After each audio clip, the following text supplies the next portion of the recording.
There it is. I think it's working now. Okay, good afternoon. First off, thanks to all of you for coming. I know noon on a Thursday is kind of hard to make for some people. It's been very interesting following along with the strategic plan and what we've done and what the staff has accomplished. I don't think people in the community realize how important a plan like this is, because it was not driven by staff. It was not driven by council or the Planning and Zoning Commission. It was completely driven by the community. And so being able to have all the input from the community and then working with staff to see what we can actually do, what's legal and what's not, it's been really interesting to see. And the amount of stuff that we've accomplished just in a short amount of time, I believe we're pretty far ahead of schedule on getting a lot of this stuff done. And as the mayor, it's very difficult to make a lot of decisions for the city whenever we have no input whatsoever. Typically, people will only show up for a meeting if it directly affects them at their home. And case in point is the budget. When we go through the budget, I think this past year we had one person in the crowd during the entire budget. And it's a little hard to make those decisions on what we feel is important just based off of us and getting feedback from the community. And I actually look back at the strategic plan often just so I kind of refresh my memory on what was important at the time and kind of seeing if it's still important to the people. So the more input, the better. And staff, all of you who have helped us accomplish a lot of the goals in this, I can't thank you enough.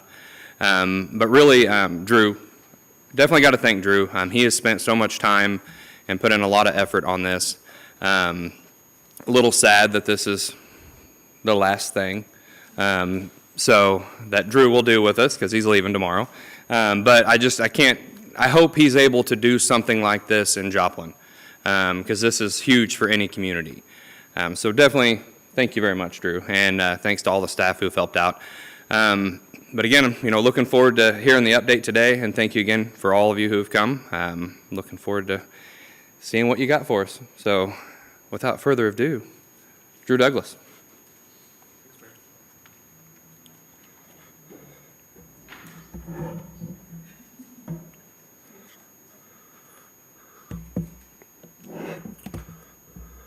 So like the mayor said, the purpose of the strategic plan was to get public input to help tell council and give council direction on where we should go as a city over 5 years, and getting into specific goal setting for every department, right?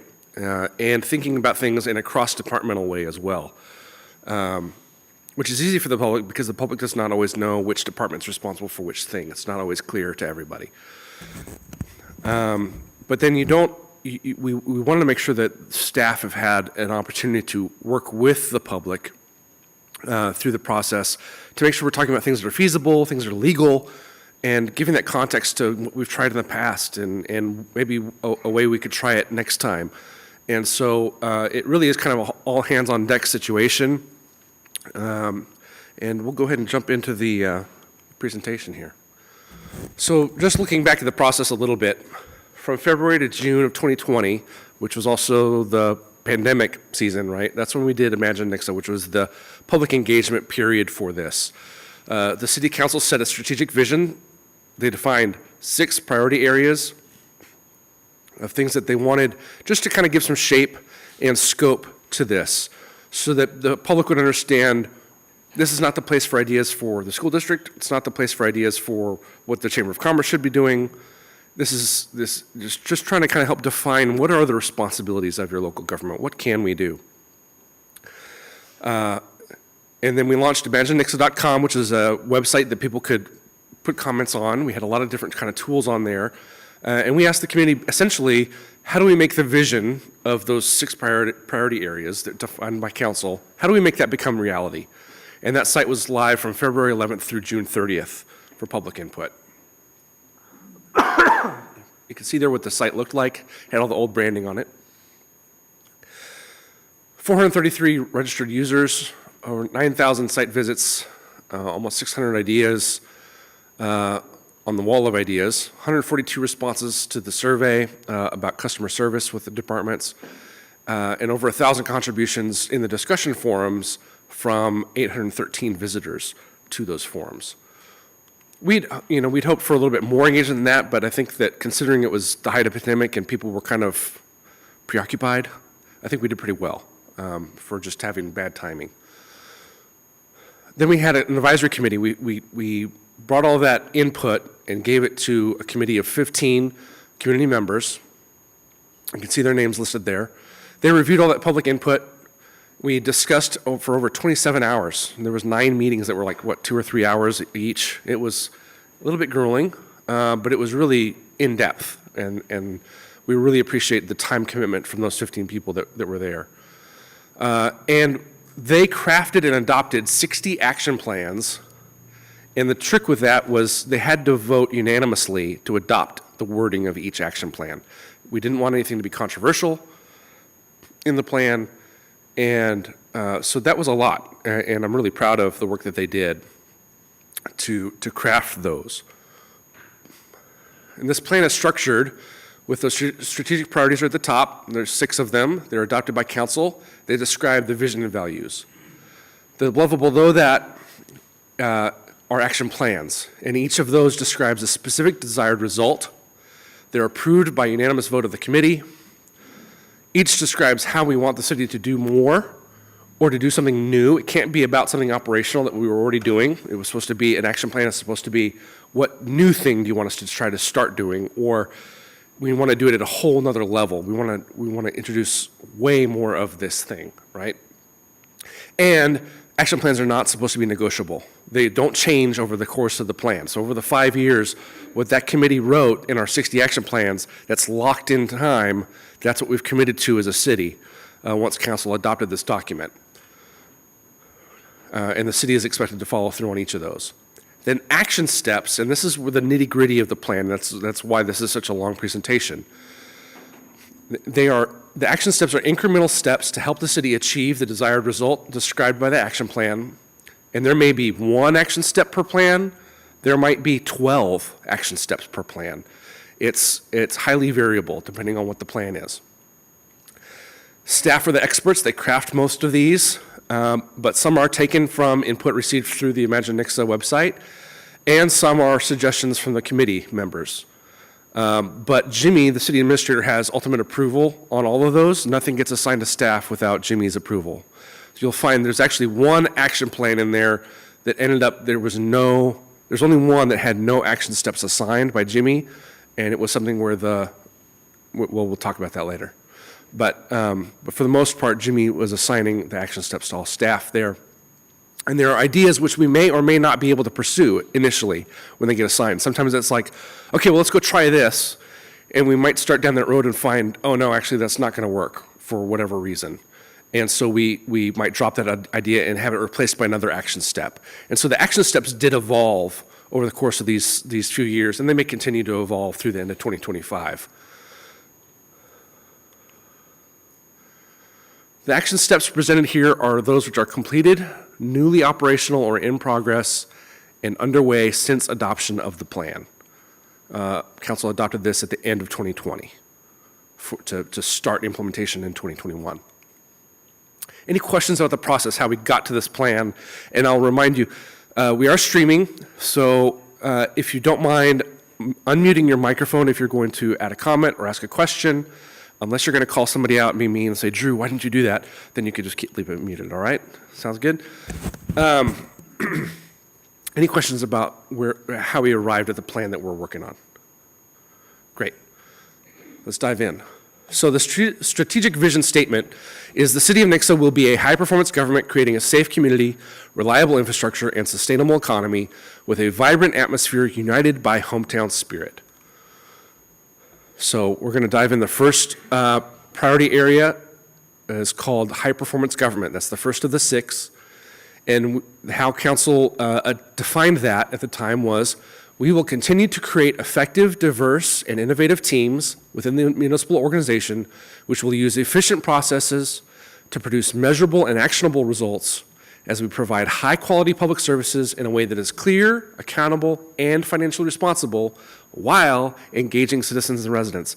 There's a lot of prepositions in there, right? That pretty well defines what it looks like to be a good government in our vision for the kind of government that we want to be. So let's dive in. Action Plan 1. In order to improve processes and productivity, and I should explain, so you'll see on each of these slides, there's a statement at the top, which is their long-term objectives. So these don't fall off. The sentence at the top will not fall off at the end of 5 years. These are things that council, we're going to be aiming towards those objectives forever, right? That's just the mission of a local government, right? So it's there kind of to frame the context of the action plans, which can be more short-term vision, right? Action Plan 1, streamline processes in an intuitive manner that reduces effort across all departments. There were 6 action steps assigned to staff. There are 3 completed, 1 operational, and 2 in progress. The completed are conduct evaluation of police time to maintain proper balance of enforcement and non-enforcement activities, implement ERP system to provide more unified and efficient software programs, budget to integrate ERP system with the website and app to provide more efficient workflows for staff and better user experience as we try to provide a fully digital city hall experience. Operational is implement tech that streamlines field officers' most common tasks. And in progress are complete evaluation of each department's processes to identify opportunities for improved efficiency and assess opportunities to improve internal communications across and between departments. And that's all aimed at trying to improve processes and productivity across the city. We're not going to dive into the details of the notes on those things. We have a spreadsheet where we have notes on where each of these things are and more detail on how they were completed or what's operational and what's the next step on the things that are in progress. But we don't, if we took time to explain that on every single one of these slides, we'd be here for 3 weeks. So we'll try to stick what's on the slide. But if you have questions, feel free to ask. And that's part of the reason, that's why we have staff here, so they can answer questions for those community members that are here to give us your input about how you feel about how we've done on this. And we did invite all of the original 15 members, and I wish that more of them were able to be here today. And I thank Whitney and Anna for also joining, who were not here as part of that committee, and Lauren for being here as well. But thankfully, we're also streaming this live over YouTube, so there's going to be an opportunity for folks to get familiar with this, and hopefully we'll get some more feedback from that as well. So, and then what we're going to do is, as we get to the end of each section, so when we get to the end of high-performance government, there will be a 10-minute time where we will talk about, we'll look back on high-performance government and discuss what else needs to be focused on going forward.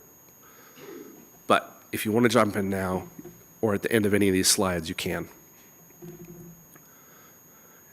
In order to improve processes and productivity, action plan number 2, update levels of technology and digital security to protect citizen and city data. 6 action steps were assigned, 3 are completed, 1 is operational, 1's in progress, and 1 is not started. Update network switches to maintain and advance network security. Implement dual-factor authentication to improve email security. Add a new server and do maintenance on existing servers. Operational is assess current deficiencies and identify potential measures to develop further action steps. In progress is upgrade utility infrastructure to a new SCADA server. So we've done some of that. There's the electric SCADA has been updated, and we're in the process of updating the water one. Is that right, Doug?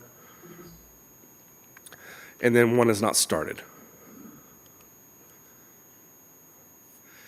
In order to attract and retain well-qualified talent and build effective teams, the City of Nixa shall, Action Plan 3, identify and address staffing needs in order to meet community demands and provide efficient services. This one may be fully completed, so this is an opportunity for us to discuss, because the 2 action steps that were assigned are completed.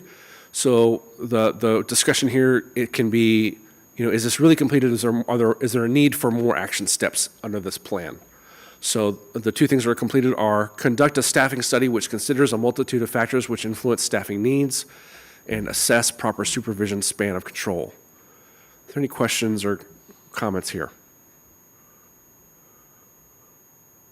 Okay. And we can always come back. We're still on attracting and retaining well-qualified talent and building effective teams. We want to offer compensation, benefits, and training which are all competitive. There were 12 action steps assigned here, and there are a lot completed. Improving communications about benefits by creating monthly benefit minute videos. Complete a compensation and benefit study to determine how competitive the City of Nixa compares to the job market. Transition to a non-contributory retirement system. Thank you, we got that done. Provide additional training on mental health and substance abuse. Implement contractual agreements for certain high-cost trainings to reduce turnover following large departmental investments in individual officers. Researching more retirement options, such as the 80 and out rule. So we've researched that, but we've not implemented that. And explore possible transition to PTO. We've also explored that, but it does not look like it'll be a good fit for us. Operational, we're still in the same action plan. Operational is provide free memberships to the X Center for all full-time employees. Develop a schedule for in-house training opportunities. Awaiting funding, the police department will explore possibility of creating a tuition reimbursement program to repay newly hired academy graduates and/or signing bonuses. And in progress, explore creative ways to offer health benefits to retired employees in an effort to retain young talent long-term and reward loyal long-term employees with additional retirement benefits. Assess the feasibility of these options and present recommendations. And Jimmy. Yep. Just wanted to follow up on what you were saying earlier, Drew. Just for clarification, we did look at additional retirement options such as the 80 and out, but we did move in the last few years to non-contributory, which increased the employees' retirement benefits, which I think was a huge step forward. And then also to touch back on the last slide when you talked about the compensation study that was completed, we made some progress, but we have a long ways to go because we're still way behind. But the study is completed. So yeah, we have the data to know where we should be, and council approved funding up to a certain level, but the recommendations still had a little bit more. It's just a matter of not being able to afford that full recommendation, right? And then not started, there's one item here that was assigned that's not been started yet.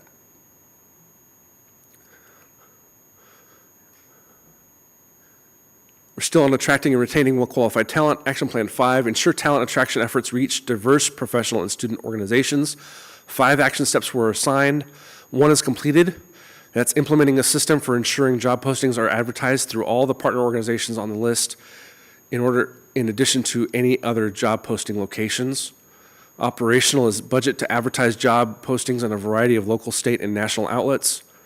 Implement language on all job postings and descriptions which indicates the City of Nixa values workplace diversity, encouraging diverse applicants to apply. And any forms which are created by the city which ask respondents to report their race or ethnicity should allow for all boxes to be checked, not just one.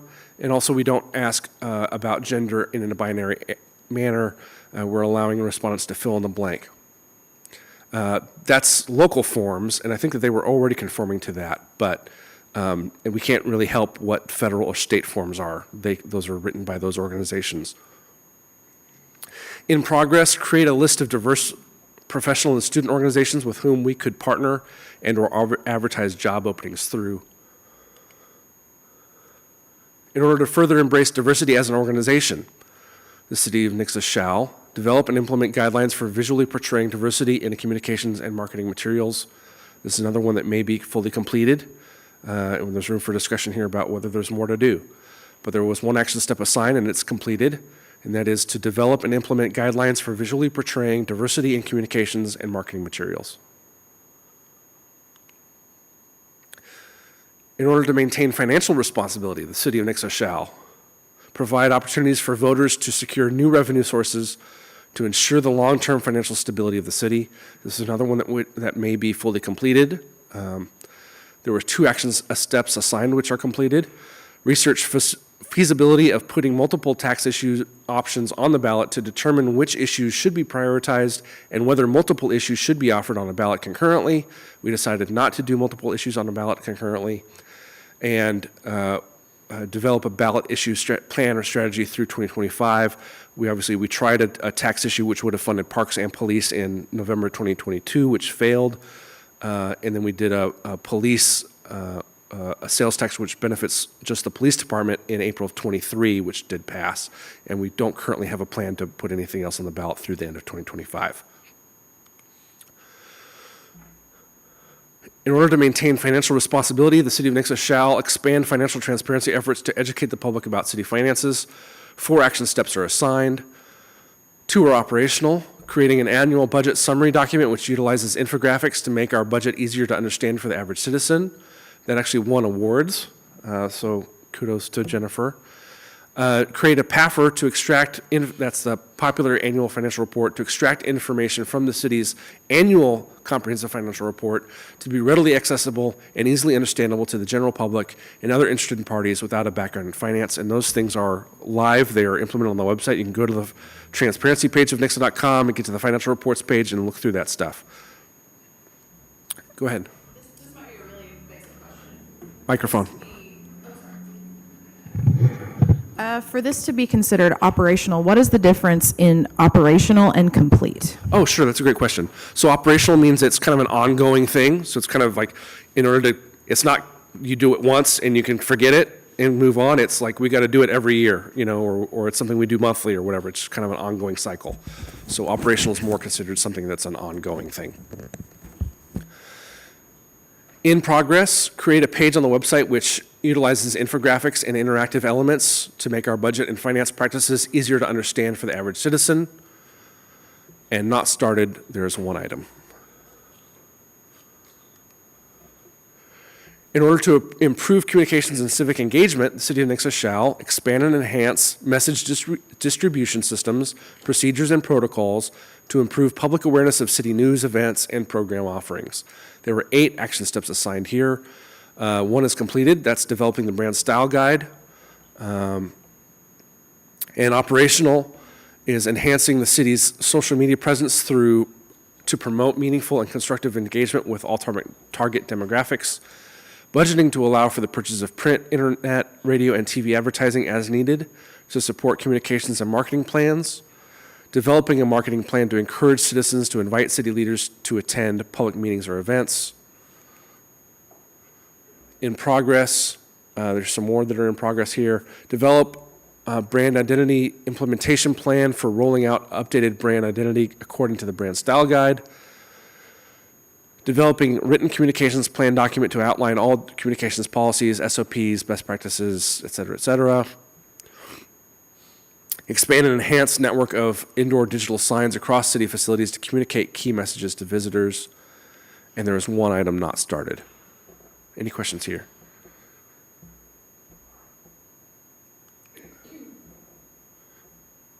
In order to improve communications and civic engagement, the City of Nixa shall, Action Plan 10, expand and enhance message distribution systems, procedures, and protocols to improve. Did I make a mistake there?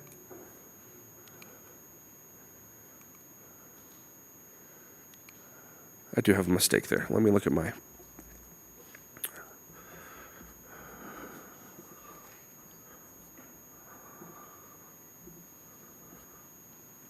We are on Action Plan 10.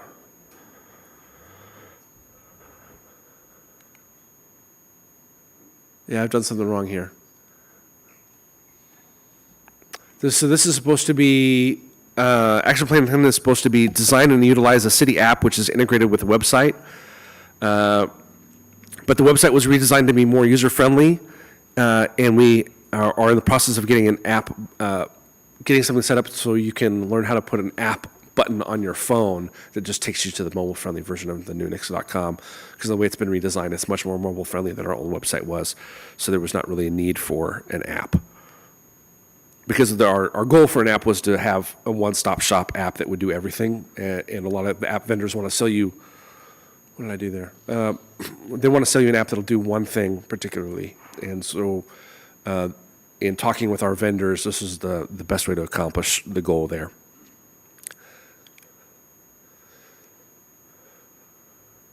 In order to improve communications and civic engagement, redesign Nixa.com to be more functional, interactive, and user-friendly. 2 action steps were assigned.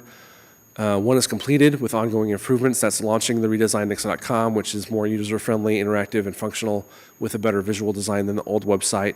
There's obviously still room, and that's always going to be an ongoing thing with websites. There's always content to update. There's always things to add and improvements to make.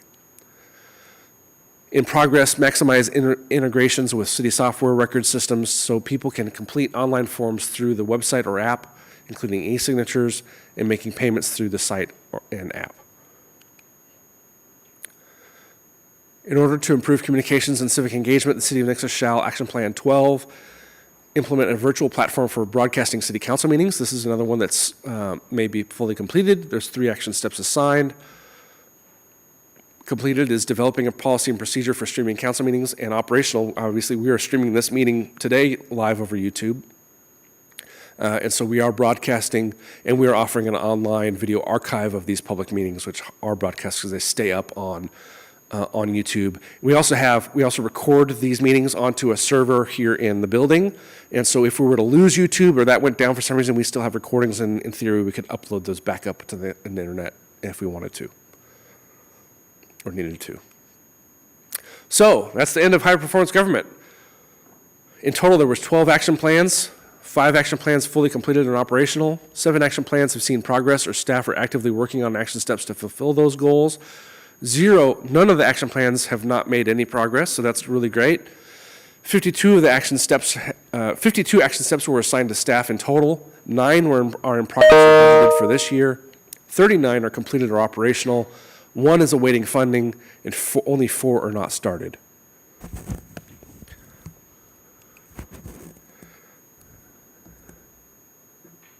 So we have 10 minutes here of built-in time for us to discuss.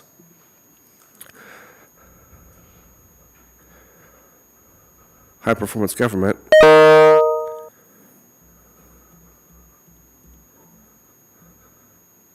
Macy, if you mute the computer, that noise should go away.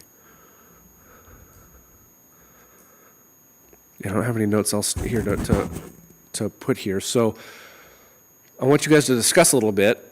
What else do we need to focus on now through the end of 2025 to become a high-performance government? And this is not the time to write new action plans. It's about, with the existing action plans, what additional action steps, or which of the action steps that we've not completed or not started or that are in progress do we need to focus on to really complete? What else should we try to accomplish? And what action steps or plans should council prioritize for funding and action? What does council really need to light a fire under staff for so we get done over 2024 and 2025? Because at this end of December 2025, that's the end of this strategic plan period, right?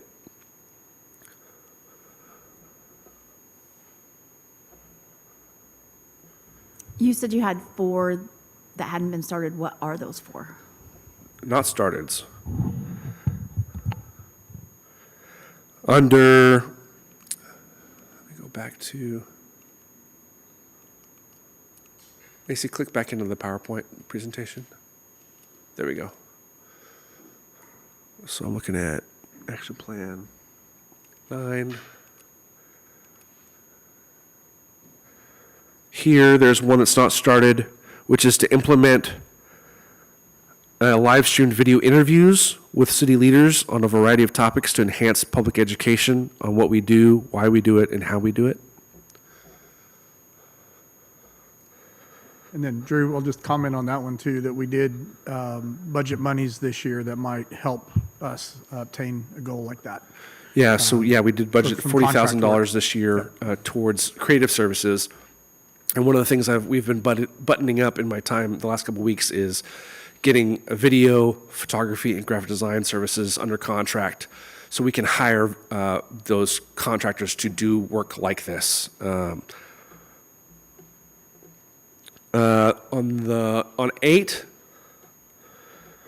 the one that's not started is create videos for a website which explains an overview of our financial practices and financial transparency so the average viewer can easily understand. So that's about creating video about finances. On action plan 4, the not started one is implementing an officer mentoring program in the police department. You want to make a comment about that?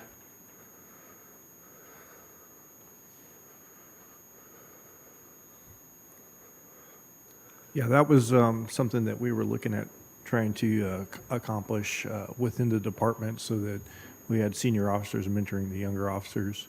And as it stands now, what we found is that we have a quite a young staff, and so we're looking to see how we can do that. Now, we have had some recent hires that have brought some experience, and so we do have a little more experience that we can lean on to do that. But to be a truly effective mentoring program, you have to have a person with skill, knowledge, and expertise to be that mentor to that younger officer. So we're just kind of reevaluating that and how we can implement that with, disproportionately young staff.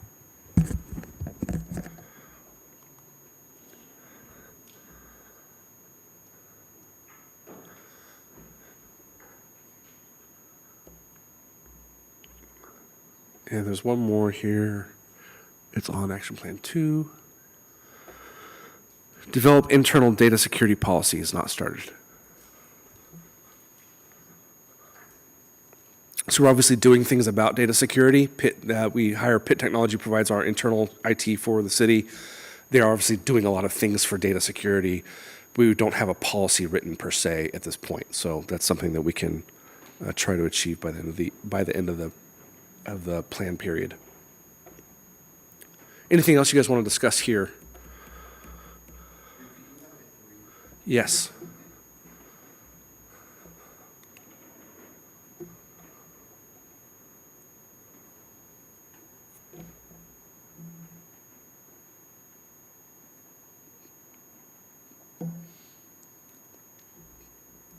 So our fully completed ones fully completed?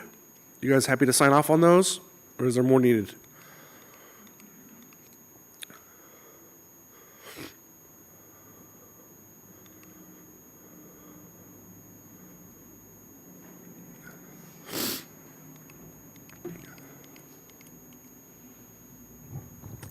What is the internal discussion like about the language about portraying diversity? Are we talking about different, levels of physical ability and background and So you're asking about language or you're asking about images? how is diversity defined? How would we be able to, as a staff, all look at a piece of material and say, yes, we think that this reflects diversity? Sure. So there's a page in the brand standards document which defines what we're trying to accomplish with diverse language and welcoming everybody into our community. Part of that is the image selection, making sure that images across the website and images in any publications that we create shows visibly some diversity, age, race, abilities, right? And we're just looking for things that are, obviously you can't tell person's internal diversity through a photo, so the way to communicate that all people are welcome is really through finding folks that look different from each other within the same photographs or in photographs that are next to each other, so you get that sense that all people are welcome here. And then the brand standards has a little definition section, and we've just put that on the website. So if you go to nixa.com/branding, you can download the brand standards document, and there's a page there that defines that. One of the examples is we don't gender job roles, right? We don't say city councilman, we say city council person, or council member, right? We don't say policeman, we say police officer, right? There's no need to gender those roles. So there's things like that in language that are just kind of gimmies. that are easy things for us to do to make sure that we're not sending a signal to somebody that they're not welcome, they're not included in this community or in a job role.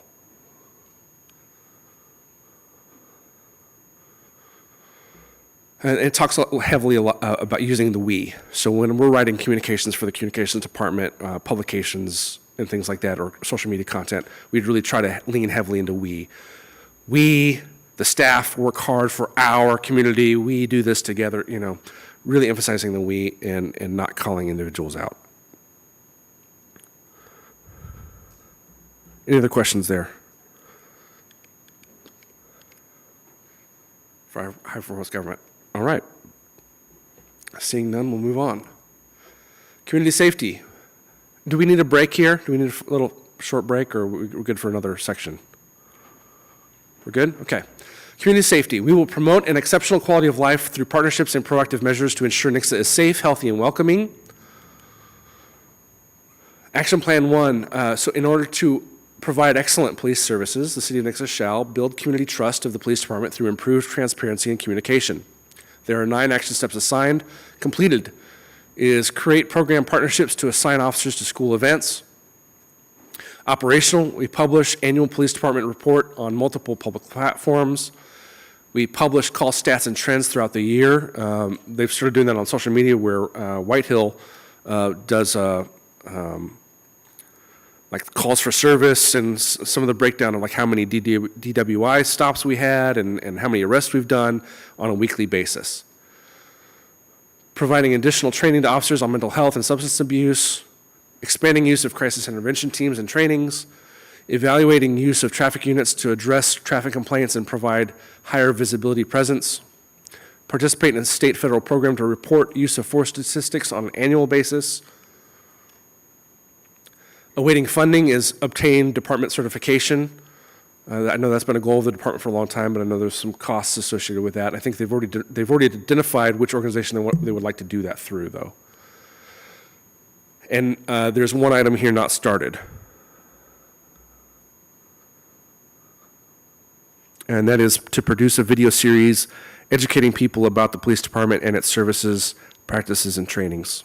So again, another thing about producing video content that's not been started.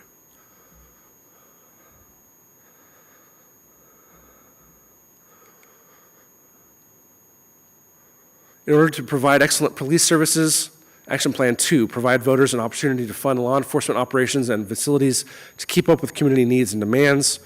Is this one fully completed? There's only one action step assigned. It's completed. To bring to the ballot a tax initiative to help fund law enforcement operations and facilities.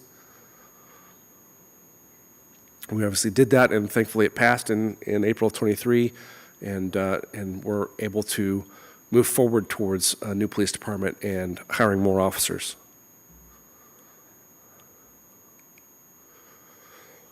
We're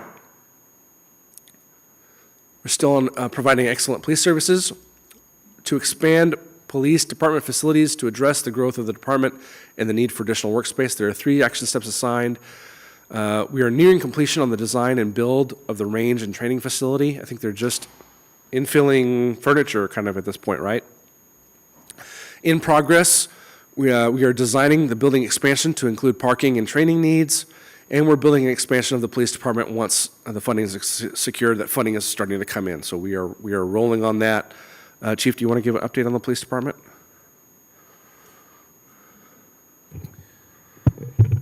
At this point, we're working with a firm to, as a project management tool, Navigate in particular, and we are currently in the needs assessment phase. So we have gone through the process of choosing a design/architect, and we are working with them to do that needs assessment and get that programming for the department building and the needs, so that we can start the actual design of the building, the real design.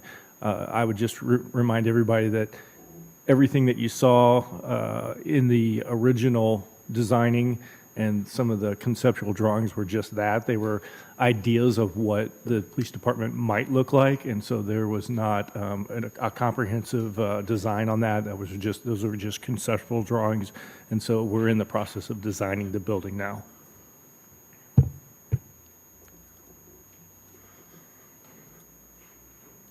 I keep wanting to change it on my laptop, and I forget that I've got the clicker. Okay. We're still on providing excellent police services. Action Plan 4 is offer more trainings and education opportunities to the public regarding policing and safety-related issues. 2 action steps are assigned. Completed is securing a grant funding for the Citizens Police Academy to enhance that program. They did that, and I think that funded the meals for the program in at least 1 year. And then not started, there's one action step there. And that is to evaluate which trainings are desired and needed by the community.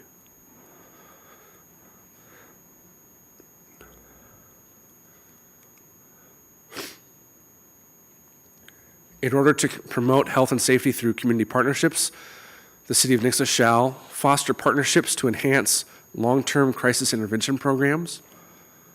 This one may be fully completed. There were 6 steps assigned, 3 completed and 3 operational. So we have evaluated how to better support mental health of police officers. We've evaluated how to better support mental health of crime victims and members of the public who the officers come in contact with. And we've we've joined an existing chaplain program. In operational, we've formed a partnership with Rural Behavioral Health to have a multidisciplinary team to review cases where intervention and services are beneficial. We've assigned an officer as liaison to all civilian agencies who provide services to persons who are in need. And we've created a partnership with the school SROs and the Christian County Child Crimes Task Force to assist investigations in which children are victims.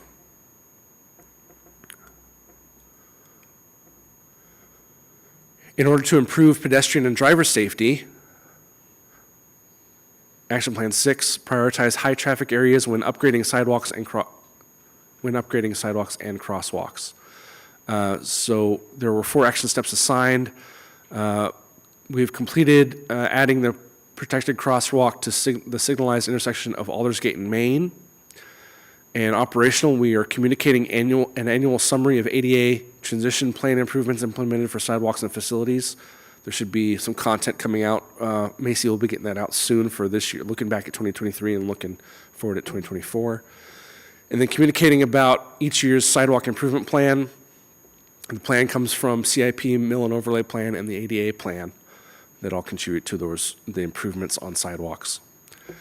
And in progress, add a protected crosswalk to signalize the intersection of Highway 14 and Truman.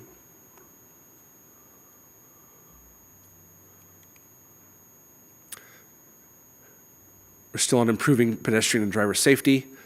Provide a safer method for pedestrian travel along Missouri Street.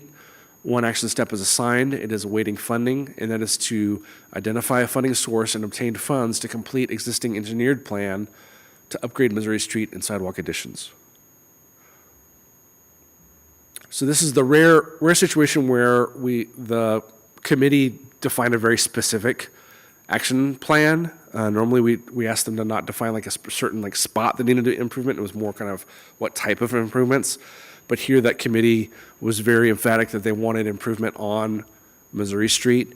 Doug, do you want to give an update and kind of explain the cost of that project would carry? Sure. I don't know how accurate I could be on an updated cost. It's been a while since we've looked at that, but we did complete design for Missouri Street, an upgrade of Missouri Street, and that design, of course, has a lot of stormwater infrastructure. All of the utilities need to be relocated because it's very narrow. So it's a very expensive project, several $1 million. That particular piece of roadway is not eligible for some of our shared state funding, and so it's basically the entire project is on the backs of the city to do that. So those plans are just laying in abeyance until funding is available. At some point, we may have the money to go ahead and complete that project. Drew, if I'll interject, Doug, I just happened to have the numbers from you, as I pulled them up. $2.8 million for that project. Okay, So it's thanks. quite significant. Yep.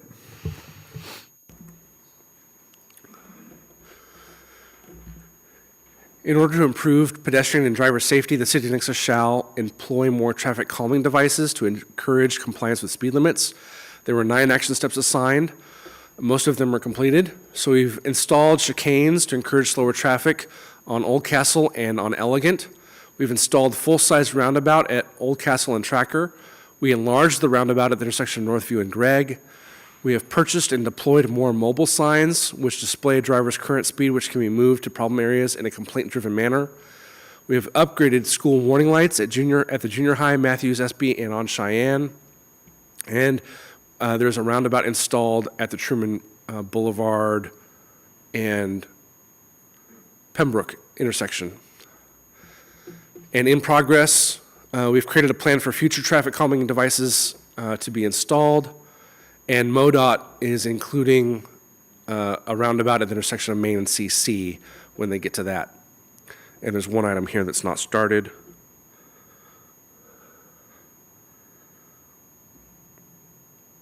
Which is to explore and, if feasible, implement development codes regarding requirements for traffic calming measures. So the idea there is the possibility of having city codes adopted that would require developers to include traffic calming on any new roads that are being built as needed.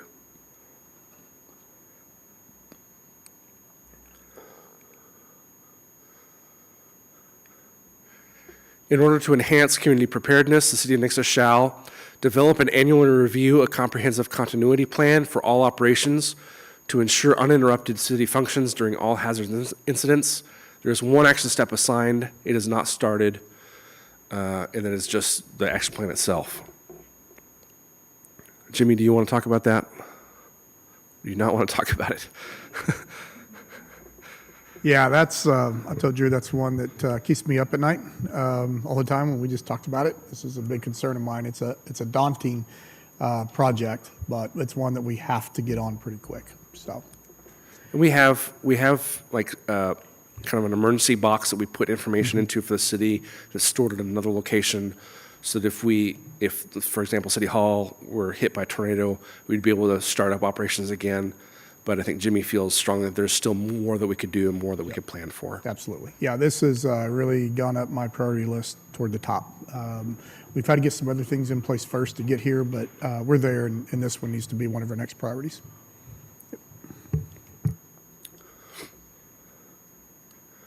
In order to enhance community preparedness, the City of Nixa shall prioritize funding for facilities, equipment, and technology necessary to ensure the city is prepared for all hazards incidents. 6 action steps are assigned, completed. Purchase a mobile command post for the police department. That's operational now for the police department. And also operational is starting a police drone program, starting a Narcan program to help officers handle drug overdose cases, purchasing a new upgraded handguns to allow for officers to be able to opt in if they want to attach an optical sight onto their handguns to increase their accuracy. And I know that's already been implemented, and some of those officers have been able to choose to do that. And then in progress, participate in any countywide radio system upgrade. So that you might want to talk an update about that. And then assigning the Nixa officer to the regional DEA task force. Drew, I'll go ahead and defer to Major Tennis because he's actually heading up that project for the police department, so I'll let him speak about it. Great. So the countywide radio system is MOSHWIN. That's headed by the Department of Public Safety.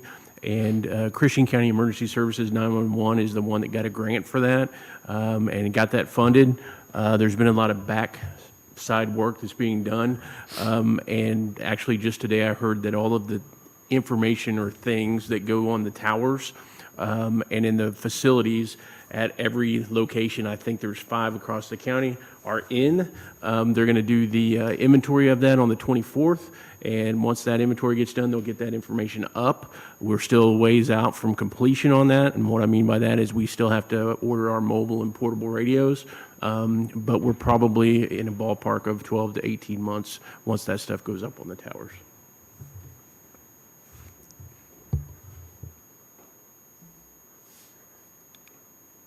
So we're at the end of community safety. We've blasted through 2 sections pretty quickly here. We're doing great on time. So there's 10 total action plans. 2 action plans are fully completed or operational. 7 action plans have seen progress. 1 action plan with no progress. 42 action steps have been assigned to staff. Of those, 7 are in progress or budgeted for this year. 30 are already completed or operational. 2 are awaiting funding, and 4 are not started.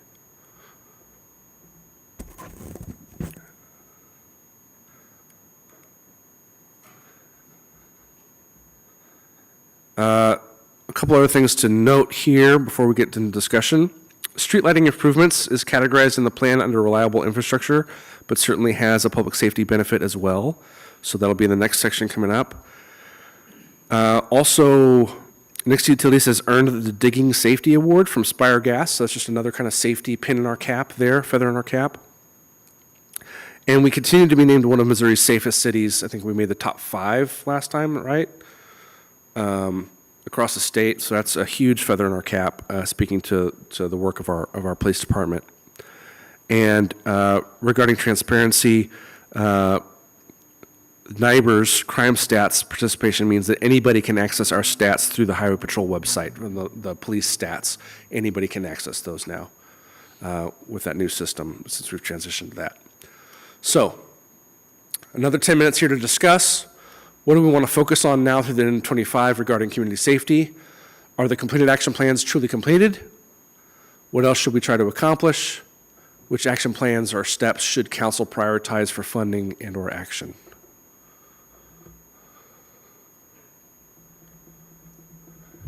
Drew, I have a couple questions.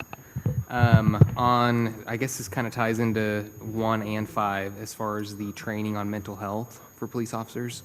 I know with like the mental health crisis, especially in law enforcement, is it like an internal program, or is there an actual like employee assistance program that the city pays for and has, or what does that look like? So we did a couple different things there. The thing that I'll talk about is internally for the officers, we now have allocated funding to do, and we have a mandatory mental health session with a qualified psychologist or psychiatrist annually, and so those it gives that individual an opportunity to have those kinds of meaningful conversations with a professional, and so we're trying to provide that service annually, and so it's now required for all employees to do that. That's one thing that our department's doing around here that most departments are still not doing that. So a lot of them are doing, partial implementation of that, but we have enough funding to make sure that all employees get that session annually. And then I'll let Lieutenant Fleetwood talk about a little bit about some of the other mental health training that we have provided the officers for some of their external or their calls for service response.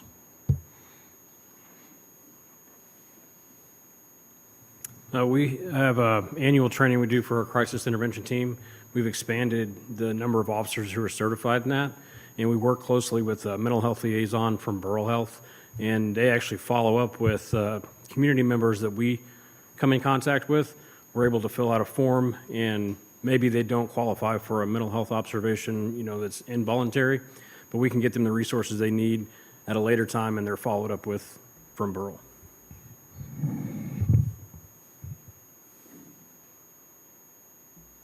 Any other questions on community safety?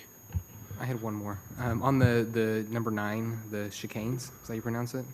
Are those have those been proven successful, the ones that we have? And then follow up to that, on the new Truman extension, is there anything other than the roundabout there at the end?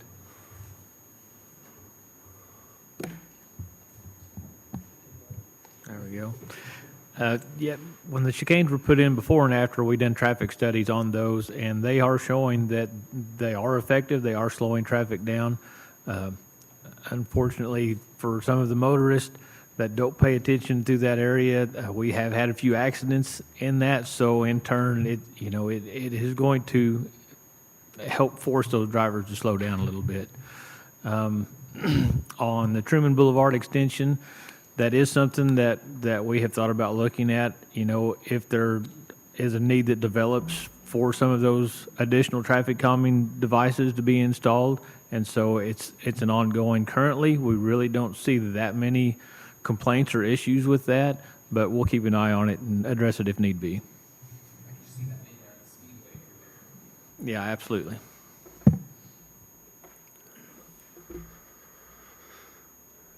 Anything else here under community safety?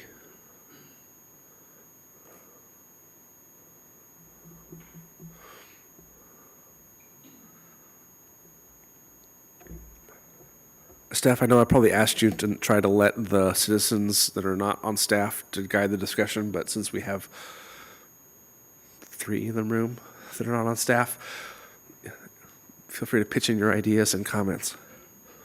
All right, then Drew, I'll pitch in. You open the door. So I'll just mention also with mental health programs, I just wanted to mention that we've taken a bigger stance even across the city with that. We actually switched insurance companies this year, and one of the reasons we did that is because they offer a more robust EAP program for our employees. So I think that's vitally important for the officers, but I think there's also importance for all the employees as well. So that's something that we're looking at organization-wide.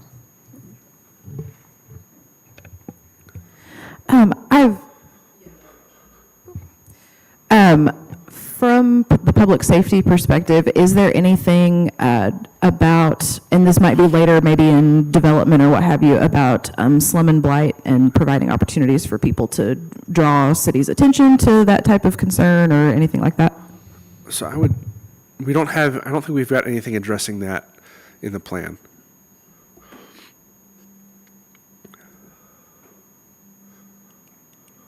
Per se, but we can get creative in how we interpret things. One thing to keep in mind is this was your everyday citizen. This was your everyday citizen that helped create this plan, so they don't have economic development backgrounds and know what slum and blight actually is. So that's probably why there wasn't something on here for that, would be my guess. And obviously, this is why we do a new plan every 5 years, right? It's not one plan for all of time. It's as we get to the end of this, there's room for us to create a new plan, and you're going to be invited to be part of that planning process and give some input on what should be in there. Reliable infrastructure. We will develop and maintain future-proof infrastructure designed to meet current needs and accommodate growth. We will provide safe, reliable, and environmentally friendly services. I keep doing that. In order to improve transportation infrastructure, City of Nixa shall improve roadways to alleviate congestion in high-traffic areas. There are 4 action steps assigned. Completed is the extension of the widening improvements on Northview from in front of the Arvest or the Tractor Supply down to the other side of the Old Wilderness intersection. That's been completed. In progress is the widening and improvement of North Main from Tracker to CC. And then awaiting funding is the widening and improvement of North Main from 14 to North Street, including sidewalks and the North Street intersection, and obtaining an engineering plan for future North Street improvements from east of Maplewood Hills to the intersection of Cheyenne.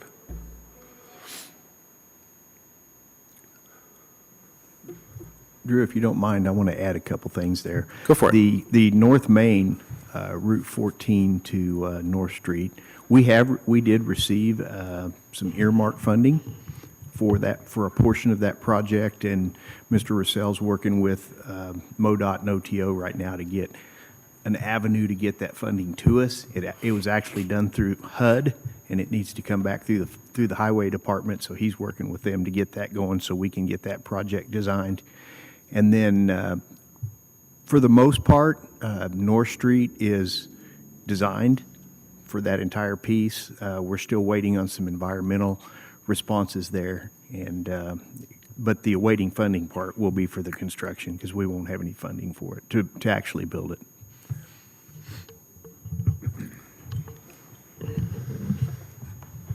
The next part of improving transportation infrastructure is to improve intersections to enhance safety and alleviate congestion. This may be fully completed, at least through the end of 2025. 3 action steps are completed: making the intersection improvements at Norton and Pembroke, roundabout and pedestrian infrastructure was installed there. Redesign and potentially enlarge the roundabout at Northview and Gregg, we did that, and install a full-size roundabout at Tracker and Old Castle. Are there other intersections in town that really need some safety improvement before the end of 2025 that are that near term of a need?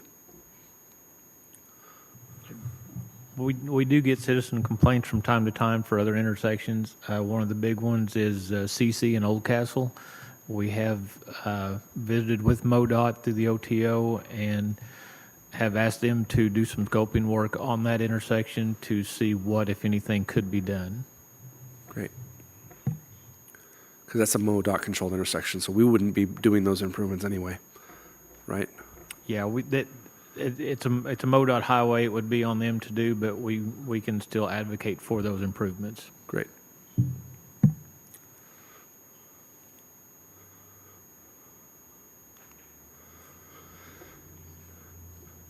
And then create new road connectivity to alleviate congestion in high traffic areas. These are new roads.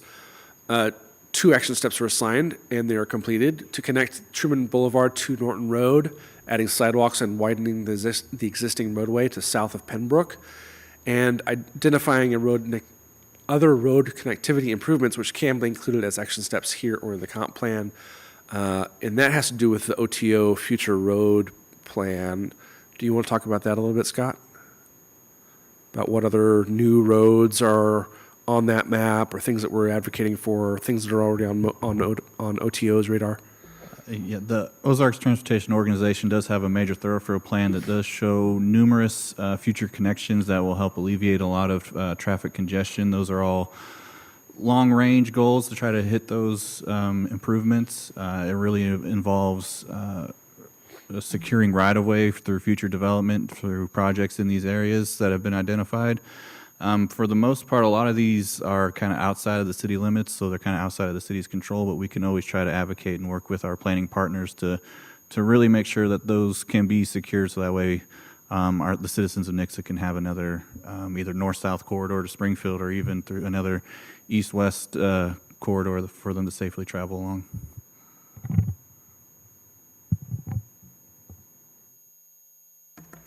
Thank you, Scott. And that's that. You've stolen my thunder for the next one here. Advocate to MoDOT that they prioritize various Nixa projects. As you can tell, we're already doing that. That's operational. We are communicating to MoDOT and OTO continually about Nixa projects that we would like for them to prioritize in future plans. Drew, currently, Jeff Russell he's a member of the Technical Planning Committee for Ozark Transportation Organization, and Travis Cossey is the mayor's representative on the executive committee of OTO. Thank you for getting that in there.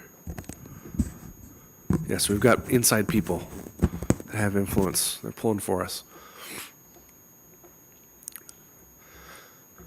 In order to improve transportation infrastructure, the City of Nixa shall improve public lighting to enhance safety and efficiency citywide.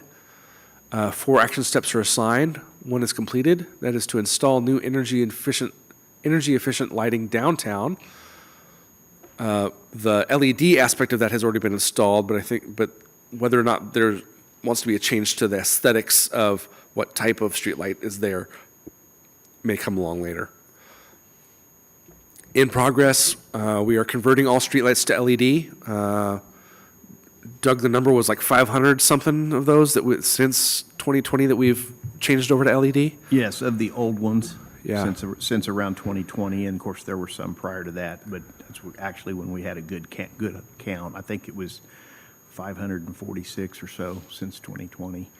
And all of the old ones. Yeah, and then of course all the new subdivisions that are being built by developers have LED Yes, to start with. Yes, sir. And we're transitioning all public building lighting to energy-efficient lighting and identifying low-lit areas across the community and correcting at least 25%. And we're prioritizing the dangerously low-lit and complaint-driven areas. So the electric department and streets have worked together so that those 546 or whatever it is that we've changed over on the old ones, that's been primarily driven by citizen complaints about this area is too dark or whatever. Those are the ones that we prioritize first to get transitioned to LED because they are brighter and they have a little bit further throw on the light. Is that correct? He's nodding, so that's yes. Okay. In order to improve utility services, the City of Nixa shall bury electric lines to enhance safety, increase reliability, and improve aesthetics. 2 action steps are assigned. Completed is update development design specifications to eliminate ability for new developments to utilize overhead electric lines. We're basically doing that just because we get to dictate how developers build, and so when they build, they're all doing underground electric. And in progress, we're developing a plan which identifies sections of existing single-phase overhead lines to be buried and prioritizes lines with outage frequencies. We're allocating annual funding to bury lines according to that plan, and we're making incremental changes to that. It's very expensive to bury electric. In order to improve utility services, City of Nixa shall, Action Plan 7, upgrade utility metering to automated meter infrastructure to improve customer service and reliability. 3 action steps are assigned. In progress, prioritize funding to initiate project to convert all electric metering to AMI, and 2 are not started.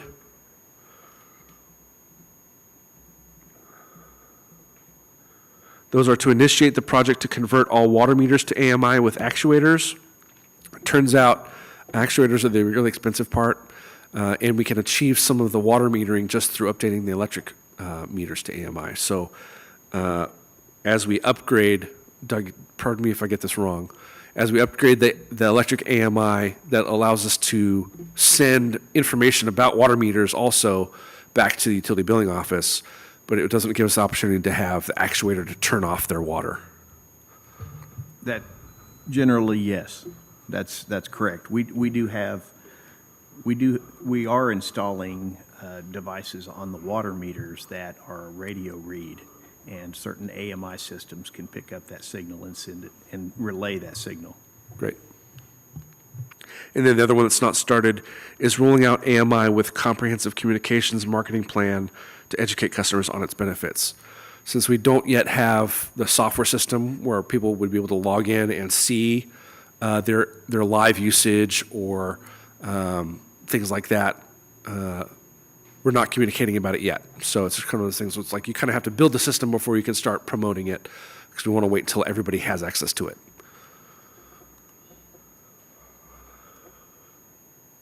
In order to improve environmental quality, the City of Nixa shall improve community awareness of ways the public can minimize damage to our environment. This may be fully completed because there's 1 action step assigned and it's operational. This is Macy's handiwork. She works with all of our public works departments to make sure that we are communicating regularly about and making the community aware of and educated about the available services and best practices regarding environmental responsibility, recycling, stormwater quality, solar programs, rainwater barrel rebates. That's a tongue twister. And so, yeah, so that's in progress or operational actually. In order to improve our environmental quality, the City of Nixa shall implement a comprehensive stormwater utility in order to manage and enhance water quality. 2 action steps are assigned. Neither is started. We are awaiting plan to identify funding before we can really start on either of those action steps.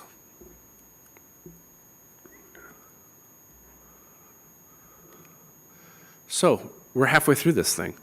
Reliable infrastructure, summary, 9 action plans total. 4 of them are completed or operational. Another 4 have seen progress. Only 1 has no progress. 22 action steps total have been assigned to staff. 6 are in progress or budgeted for this year. 10 are completed or operational. 2 are awaiting funding. And again, 4 are not started. It's funny, every single one, all 6, there's 4 not started on every single one of them. I don't know why that is, but.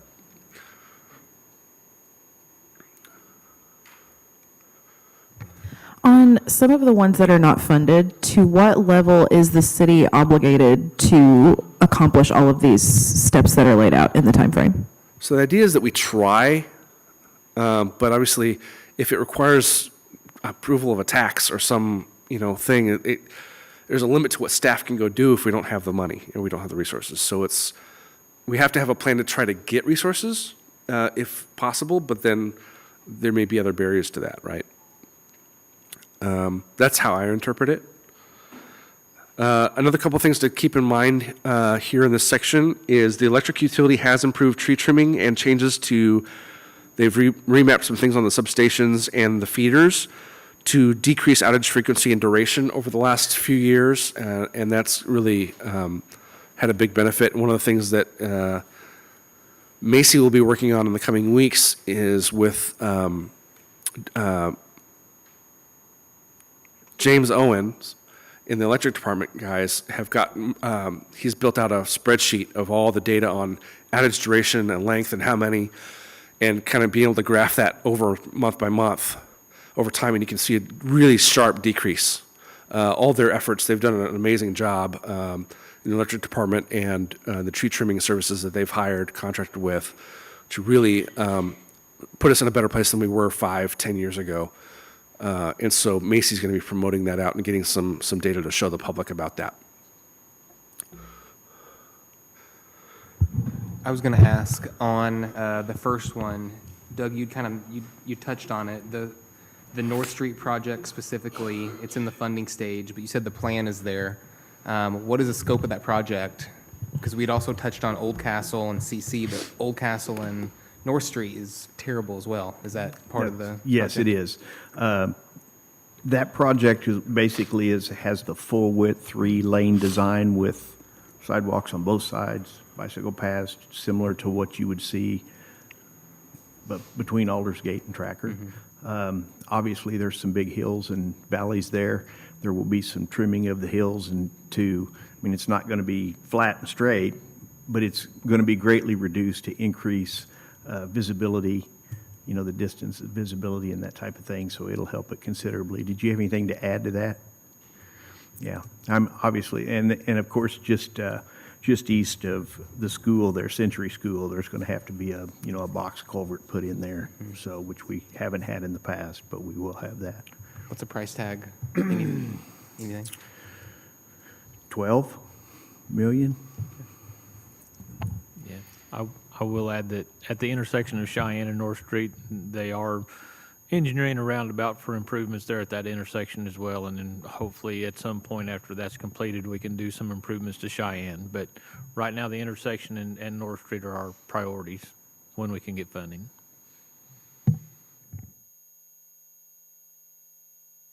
Another note I have here to bring up is that Nix Utilities acquired Tuscany Hills Water and Sewer along with the RDE water systems and are integrating those systems into the existing Nixa systems while improving them. So that's certainly something big and under reliable infrastructure that wasn't even planned. It wasn't even on our radar when we did strategic planning. I think it came up as a possibility shortly after that. And so we've already acquired those and have started the process of integrating them into our systems and improving them. And we just recently did some budget amendments for generators on wells and things like that to improve those systems and help provide better service to those customers who are not even inside city limits.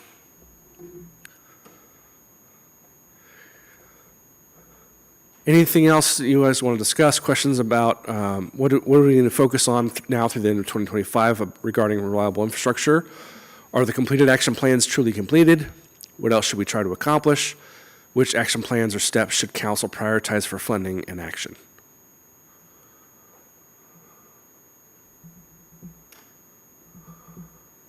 Bueller?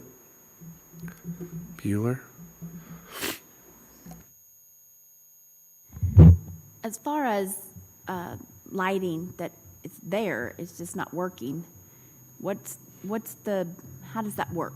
How does that go through? Like the one right in front of the police department at Adams, that's been out for 2 years. Is that intentional? You know what I'm trying, that light doesn't work. So how do you maintain and how do you replace those lights? Brian, do you want to explain how it works? We have a form on our website. If anything, I mean, you can call, let us know about lights that you know are out, Yeah, and you I've can also started submit to through a couple form times, but, you too. know, it's in the Yeah. middle of the night, Yeah. so. Yeah. Forget it. You can also submit a work order request form through the website and kind of let us know about things that need attention. Yeah, basically, you know, it's at night, so we're not out, hopefully at night to see it. Yeah, just call in or whatever. The issue with streetlights sometimes is when we get the work order, we go out there and the guys will cover up the photocell, the light will come on. If it's an old one anymore, anything that's old like that, we just replace with LED. But if it was an old one, we don't know if we actually fixed it or not. So you just have to call in again and say, hey, this is the third time I've called. You know, just keep complaining and eventually we'll get it fixed.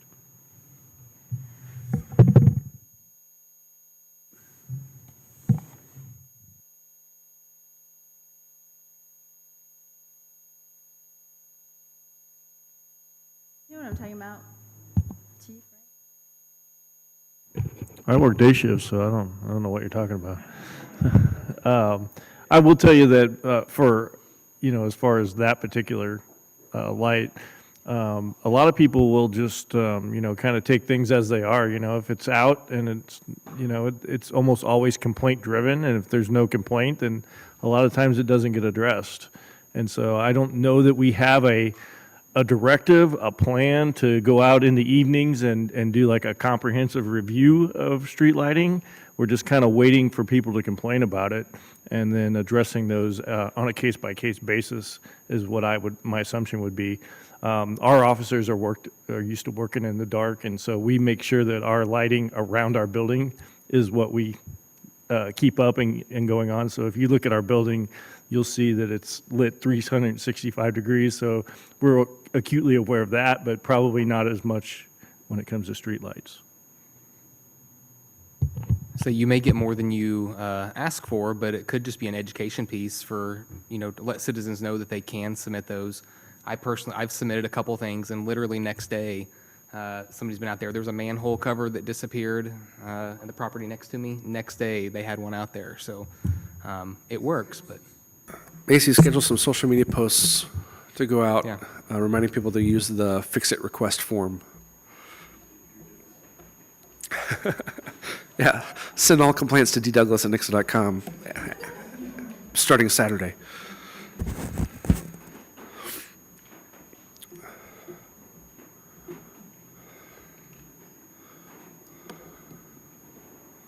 Anything else here for reliable infrastructure? Okay, why don't we take a break? 5-10 minutes, go to the bathroom.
So I figured you can't fire me, so I'm going to go ahead and use the mayor's gavel.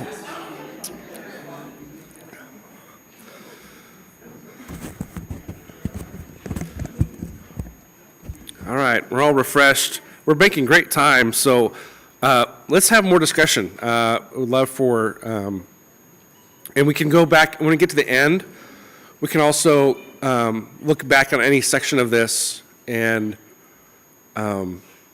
have more discussion anywhere in the plan when we get all the way through. But let's keep going here. And Jimmy mentioned to me he would love for staff to chime in more. So you guys give us some more input on ideas of things that can be done.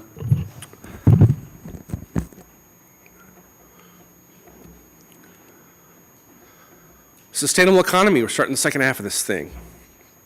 We will help our local businesses continue to thrive and expand while developing an atmosphere of entrepreneurship. We will engage in partnerships to create an environment which fosters the job skills and workforce required to succeed in tomorrow's economy. We will invest in our community to attract further private investment and economic development. That's strategic priority number 4. In order to attract investment and development, Action Plan 1, seek to partner with a developer in order to build a new industrial park. There is one action step assigned. We have actively been seeking to partner with developers, but we've not had progress yet on that.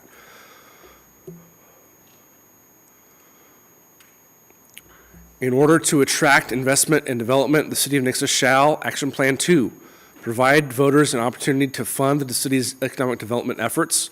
This may be fully completed because there's one action step assigned which is completed, that is to determine which ballot issues would be best for creating increased funding for economic development.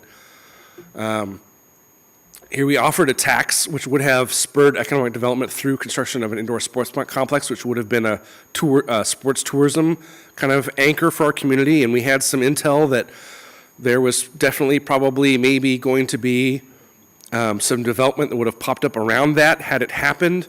And unfortunately it failed. And that's one of the things that I think was most painful for us as a city in the last few years, is for that issue to fail. In order to attract investment and development, the City of Nixa shall, Action Plan 3, implement a unique economic development branding and marketing strategy for the city and distribute its key messages in creative and innovative ways. 4 action steps are assigned. Operational, we publish a list of new businesses each month. That's part of, Becca compiles that as part of our council packet. That's what I was looking for each month. And the second meeting each month has a packet of information that comes from various departments, and that's one of those things that's in there. In progress, we are developing branding to be used for economic development purposes as well as comprehensive marketing plan. I will say we've not really started on a comprehensive marketing plan per se, but the branding kind of had to be the first piece, and we've got that branding finished now. So it's kind of, as I hand the baton off to Macy and whoever succeeds me in my role, that may be something they can prioritize and pick up. And there's 2 action steps not started, and those are both kind of associated with the marketing.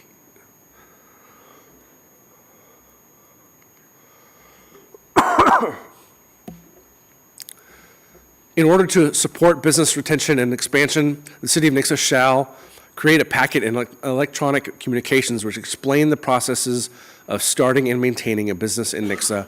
There are 4 action steps assigned. In progress, we've updated we're in the process of updating the printed brochure and distributing it. That the Planning and Development Department has presented to me updated content for that. And I think Cindy helped with Lisa, worked on updating the content for that. But we need to hire a graphic designer, so that's why we were out the last few weeks. We were trying to figure out which graphic designers we could hire. We've got some of those that we've decided that we will contract with. And then once contracts are entered into, we can, city staff will be able to determine which designer they want to hire for this particular project to update that design and make it look more slick. And then we can start distributing that.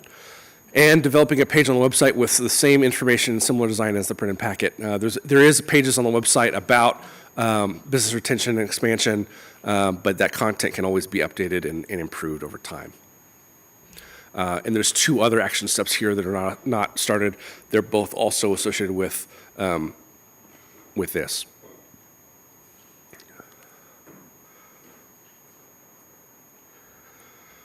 Also, in order to support business retention and expansion, participate annually in the tax-free weekend. That's fully completed, and we actually did that right before it became mandatory for all cities in the state. So I think it was like the last cycle before everybody had to do it. So, but we did do it on our own. And the state makes us do it mandatorily now for both tax-free weekends each year. There's a green, Show Me Green, like you can buy energy-saving appliances on one weekend a year without tax, and then the back-to-school weekend. We have an expert on taxes in the room. She could tell us more about that. I'm looking at you, Heather. And then sustainable economy, we're already here at the wrap-up. 5 action plans, 2 action plans fully completed and operational. 3 action plans have seen progress. 0, all action plans have at least some progress. And 11 action steps total have been assigned to staff for and in progress or budgeted. 3 are completed or operational. 0 are awaiting funding, 4 are not started.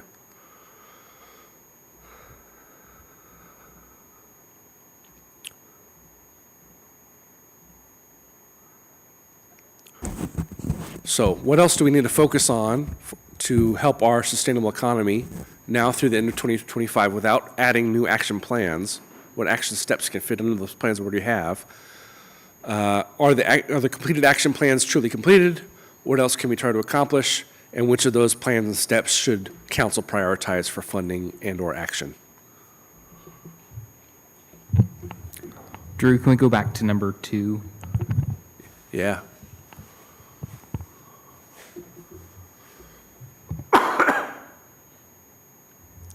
So, I mean, I would kind of argue that maybe that is not fully completed. I recall this tax issue. I don't know if it was really, remembering back, if that was truly promoted as an economic development type of ballot issue. It did fail. So being fully completed, if the ballot failed, does that just mean, check, move on, or do we try again? So this is open to interpretation. This is kind of about direction to council here because the way it's worded is provide voters an opportunity. Did we do that? We did. So it's completed in that sense. Do we need to continue to provide more opportunities? That is the question. Yeah. The intent, though, whenever we actually did this was not this. I mean, we were specifically talking about a specific standalone economic development tax. And we talked about what we would do with the funds of those tax if that came through. Buying pieces of land so that we could lease to others to build, but, maintaining. We talked about specifics, and that does not have the same implications at all. And we both looked at each other, having been on that committee, and like, that isn't at all what we talked about, right? And he said no. So I feel like that was, if it's a misinterpretation, it wasn't among the group. Great. Okay, well then we'll not call it completed. Jimmy, do you want to jump in the discussion here? Sure. To do a true tax strictly for economic development is a tough sell, to be honest with you, with the community. It's a very tough sell because they don't understand economic development. So I 100% get what you guys are saying and agree. I think that was an effort for us to spur economic development the best way we could that we thought might have an opportunity to pass with the public. And we were close.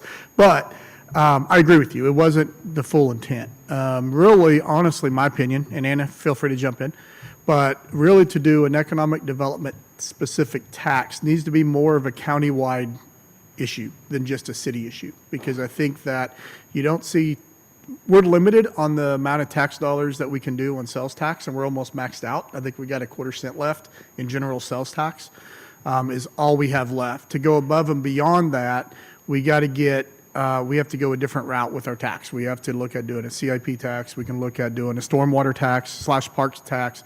There's opportunities in the state to go above the maximum, but I don't believe economic development is one of those that's allowed to go above our maximum. But a countywide initiative could accomplish that, I think. What do you, Anna, do you want to weigh in? I would agree with that, and I would also talk about the fact that you can call and have the intention to say XYZ is a particular economic development tax, and that is one very specific route that you could take.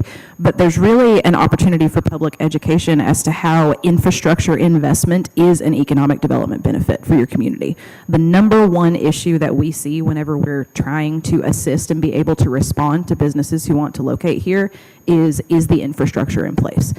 So there's the argument to be made that if a private company is going to, put in their investment and benefit financially, that it is 100% on them to make all of their improvements, extend all, roads and utilities and high-speed internet and water sewer and all of that. But there's, purely from an economic perspective, if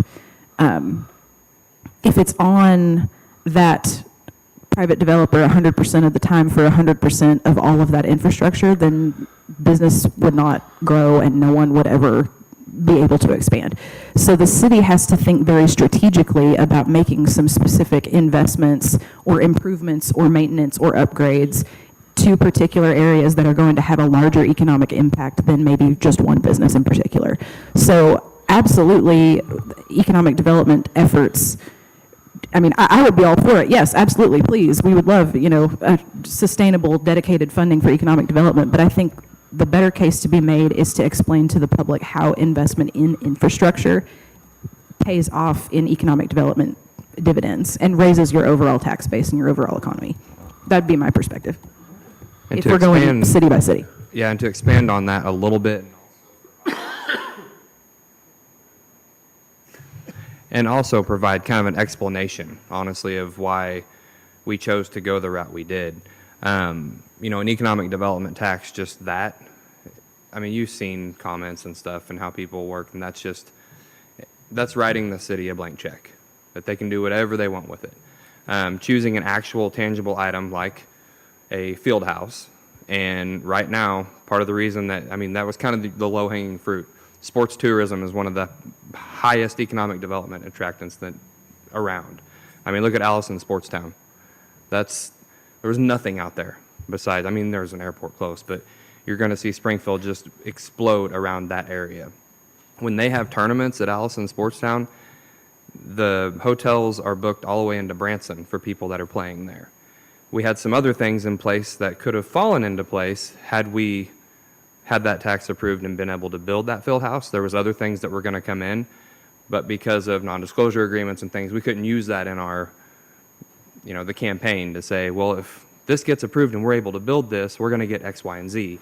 And there was a lot that was going to fall into a place from an economic development standpoint just with that one item. And with that, you put out the tax and say, if you approve this, you're going to get this. I would love, like Anna said, I'd love to be able to just say, hey, we want an economic development tax and something we can use to purchase land, to maybe enhance some things. But I have a hard time believing that would ever pass. I wish it would, but it just seems like you really have to have that to hold us accountable. We're going to build this. And so if we don't build it, then, well, we lied. And then they can boot all of us out and all that. But that's what we did, is we agreed on one thing that was truly booming and continues to boom, and every area around us is doing stuff like that. And I do hear a lot of people say, well, that shouldn't be the city that creates those things. It should be a private investor. That's true in a sense, but the city has to do certain things to bring in those private investors. And so let's use a hotel, for example. Why would a hotel come to Nixa?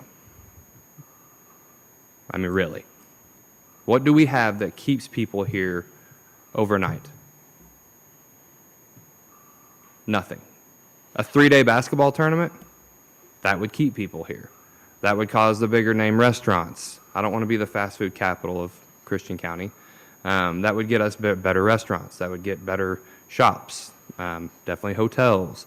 You know, that stuff isn't, if I owned a hotel, I wouldn't look at putting one in Nixa because of what? I mean, Atos is a great attractant for people, but most people can drive home after that.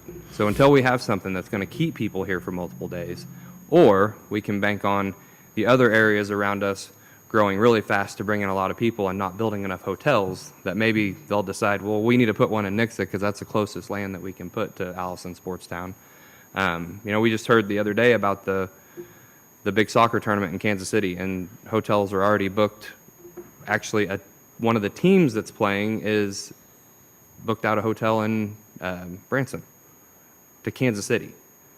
And so, yes, I do believe, you know, that there is a part for the city to be involved in creating some of those destination places, especially if it can enhance what we currently offer with our parks department. I mean, because we're already out of room for just the kids in our community. So, you know, was that the right thing to put out for ballot? I mean, obviously not, because it didn't pass. But I still believe it was. And I still believe it's something that we really need, and it would attract new business, new people, and definitely enhance the tax dollars. Would the city doing a CIP or improvement district, would that be a ballot? Would that be a ballot issue, or is that something the city just offers? Like, would that fit into this? I'm sorry, Kendall, can you say it one more time? Yeah. Would the city promoting like a CIP or improvement district, would that fit into this? That's not necessarily a ballot issue, is it? So you could do it for CIPs, a capital improvement, you could do a CIP tax would be specifically for capital improvement projects. So you can do that as a ballot issue. So that is an option, but it would be for a specific capital improvement project. Usually you see those more for road projects and infrastructure is typically where those will come in at. You know, as far as this goes, and this is a great opportunity for more conversation with you guys from the public, because, you know, we have this action step and not really knowing where to go with it next, right? Because is it still the desire that we go after some type of economic development specific tax? Again, we're limited to about a quarter cent. Or as a city, are we better off saving that quarter cent opportunity for other things, such as the mayor said, we're out of space at the parks, right? We know we got to do something. Is it should we save that quarter cent to do operational stuff for parks that could then afford further CIP projects with the parks, right? So there's a lot of things there. We just don't have a lot of room to play with, if that makes sense. Jim, maybe also in thinking about whether or not this is fully completed, with the action plan being provide voters an opportunity to fund the city's economic development efforts, I don't know that this is necessarily quite to the level of that, but just on a not a long-term, but a year-by-year basis, I mean, just based on budget appropriations, you could take some small steps, like, for example, you know, we need to update our target industries study. The last time that anyone came in and made any recommendations to us about what target industries best fit with our area is pre-COVID. So, you know, are there opportunities even on a year-by-year basis to take a very small percentage of the budget and say, hey, let's actually be able to, you know, conduct some studies or look at some data that helps direct future spending in a way that's going to positively benefit economic development. And that wouldn't necessarily be, let's provide the voters an opportunity to make, you know, one big sweeping change. But if we're saying that this is incomplete, I think there's some things we can do on a year-to-year basis that contribute to that. The study was specifically talked about, and the problem with that is we've done those studies before, and we cannot show any action plans that came out of any of those studies at all. I mean, I've asked specifically for them, and we've had that discussion where all we do is spend money on the studies. We don't actually do anything with the information. So I hear what you're saying, but that has not been used appropriately, and I don't think it would help in this case so much. What we were more talking about is either specifically buying land so there would be some room for business because residential's growing so fast, or the infrastructure also was talked about in there, because I know from personal experiences that there are definitely businesses that have wanted to come in either into the city or adjacent to the city and cannot because of infrastructure restrictions. Basically, the cost is prohibitive for a single business to fund all that. So those were the main things that we talked about. This was a really hot topic during that whole plan, and it's an important one if we want to move forward, and if we want our sales tax to go up, there's two ways to do that: increase the rate and increase the base, right? So the base is what we need to work on increasing. We're limited on what we could go up anyway, so the base has to be what needs to go up. So I for sure do not think that I would call that completed at all, and I don't think it even, if it barely touches what we were intending, it's barely. So, yeah, that one I think still needs some work on that. There was also one more plan. It was the one about getting the brochure updated. And I'm going to say right now that businesses aren't going to care what that brochure looks like if the information is available. So that is one where if you already have those things in place, which we've talked about before having them, is the information out there for them to get? Does it show step by step how to do it? Is that already there? Because it sounded like you were saying, it is, but we haven't put it out yet because it's not pretty. And if that's what we're saying, I'm going to tell you that businesses are trying to start, do not care if you have something pretty if the information is usable. We have a brochure that was printed in, do you know what year the one that we have is printed? Does it have the correct steps is what I'm asking. I don't know. That's what And that's, I mean, we're what, 2.5, 3 years into this? And that one would have been one, in my opinion, that could have been accomplished right away and is extremely important. How do I set up a business in this town? Here's my steps, right? So, I mean, if you already have the things in place, creating a list of steps should be fairly simple. And it's kind of frustrating that we're this far into it and still don't have a document to hand someone. It doesn't have to be pretty. It just has to be functional. Point taken. Then, Can Drew, I add- sorry, I'm going to back up just for a second, and sorry, I'm not sure who else was talking, I apologize. Oh, sorry, Whitney. Real quick, I just want to back up just for a second to touch on something that was said about purchase land for economic development purposes. That is something that, since we've came up with this strategic plan, we've tried to do multiple times. Actually, we've got really close several times, and then they fall through at the end. 9 times out of 10, or if not 100% of the time, it's land cost, and that is the biggest struggle for our community right now. Is people? Let's just face it, people think their land's worth more than what it's worth, right? Well, and it sets for years, you know. The only way to make money on that is residential. Right.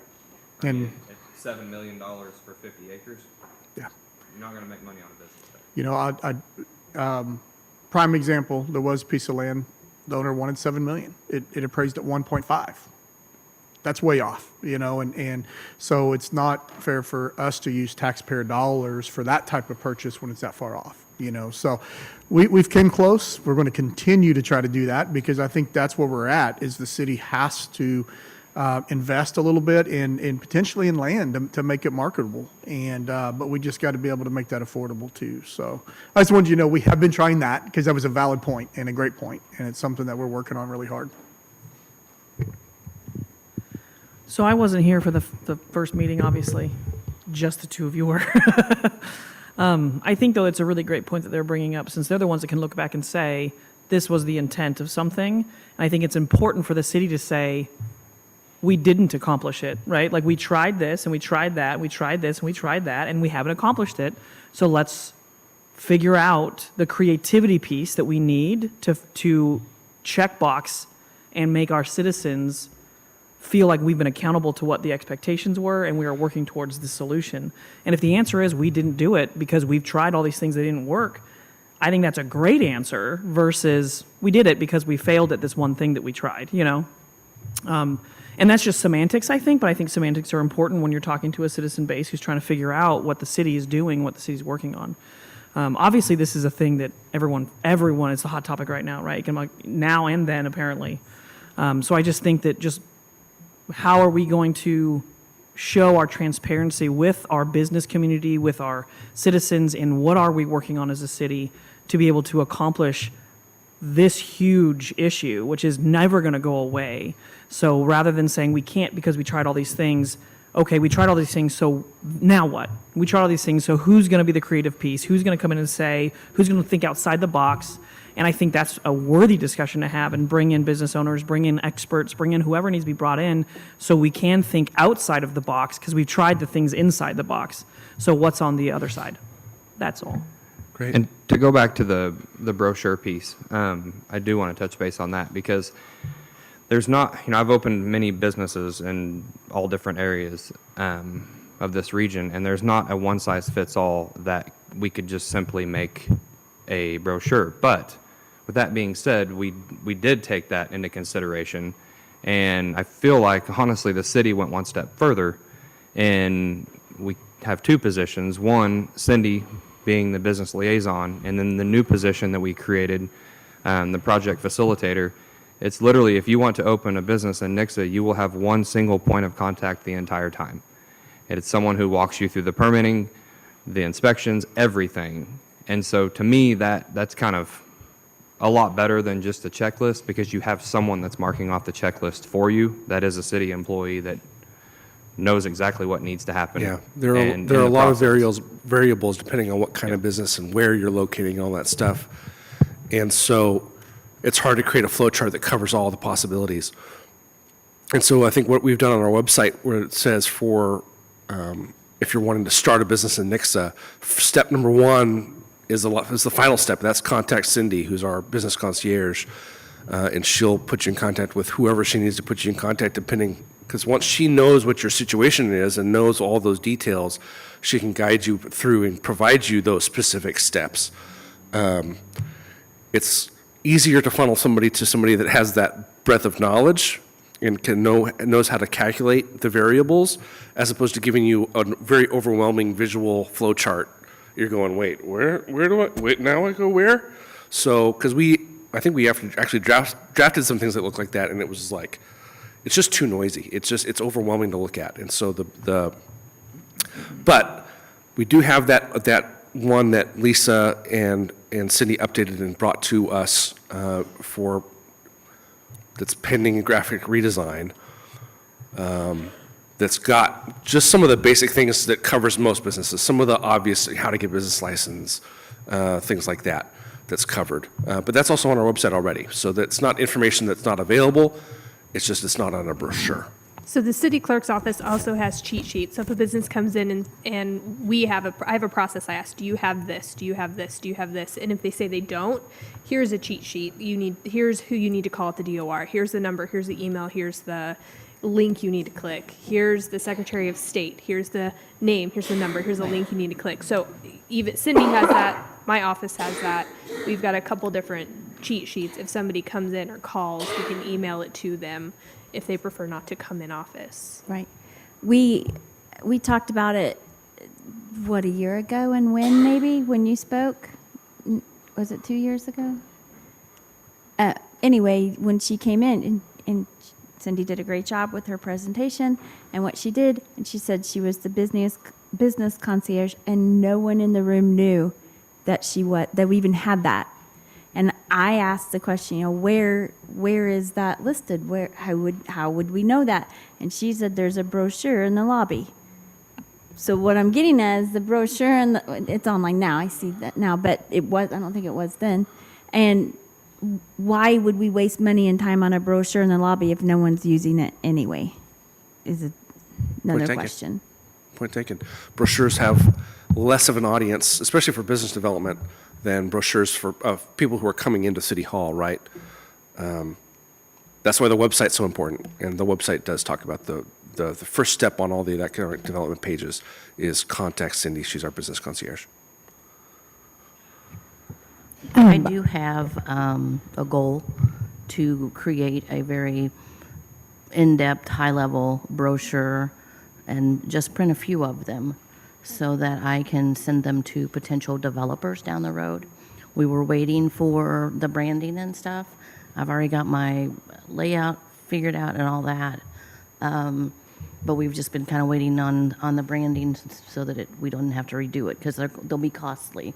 Because I want different levels to include not only the demographics of Nixa, but zoning and what utilities we provide, and have different layers so that they can know what they're looking at just by looking at the brochure, whether or not Nixa will fit their box.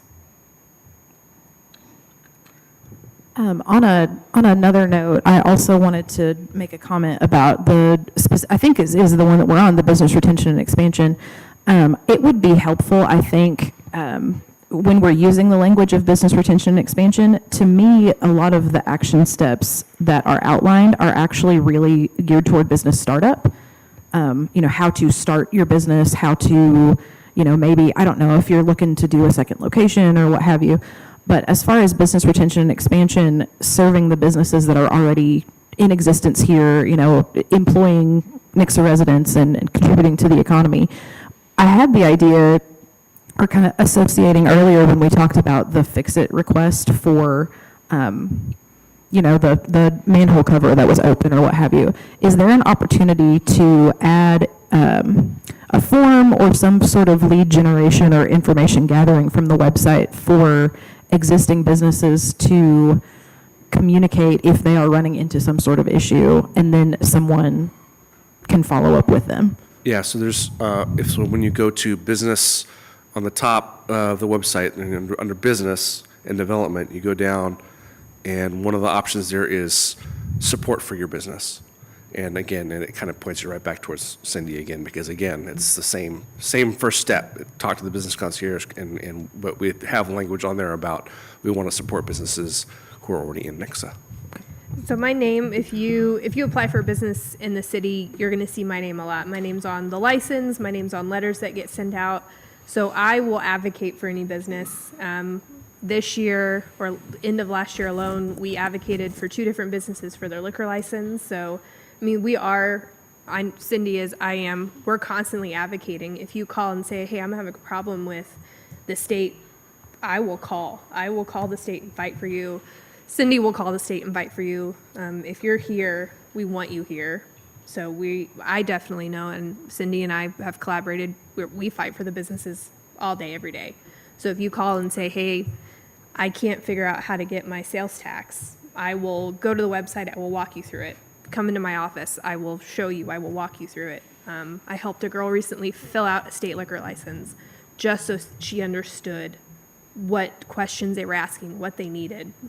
So I know we are advocating as much as we can. Yeah, and maybe an effective tactic would be just to periodically remind folks of the chamber luncheon, maybe every few months, and we take a couple minutes just to remind folks, hey, this is Cindy, this is Becca. Talk to them if you have anything that's an issue with your business. I do know that I think the information is getting out there a little bit at a time, because last week I had a customer call. They're wanting to expand their business from their home, and we went over sites and zoning regulations and business license information, and I ended up sending her to show me for funding opportunities. And she called back and was just ecstatic because we had given her all the information, and she was going to have a meeting with Show Me this week for funding opportunities. So it's slowly getting out there. I would like it out there more, because I do think there is a niche there that needs to be filled, not only for new businesses but current businesses. If they're having problem with sign permits or rental inspections or infills, I'm available, and I can, if I don't know the answer, at least I can get them the information or get them the right person. I wanted to say thank you too to Cindy for doing that. I had a great conversation on the phone with the person you referred me to, and we have actually since that time had a meeting with that business, and also were able to bring in our partners with the State Department of Economic Development, and they are actively pursuing both state and local funding opportunities. So we rely, and I say we, on the county level for economic development, we rely on the local communities to be the expert for the local community. So whenever we're, speaking with a business about, hey, they might be looking at, off the top of my head, I don't know, Polk County, Greene County, and Christian County, and, they want to contact and say, hey, where should I go? Where would be a good fit? we have to actively collaborate with the city staff and have a great understanding and level of communication between both of our teams to be able to actively assist those businesses. But this was a great example of how that really is working, and hopefully we're going to be able to expand that business here. So thank you, Cindy. I think that it's worth saying that the team here works really well when you're working with them, but up until that point, it's not a lot of clear communication. I have not been on the website looking at the things that you suggested to look at, and there is a business concierge button that has a number to the front desk, but no name and no specific contact information, which is fine. I get you not wanting the whole world to have your contact info, because that would be a lot. But the business support link says that it's under construction, which I thought was interesting. Okay. And anyway, I just poking around on what the city has. I think there's some room there for clarification for businesses who are coming in fresh.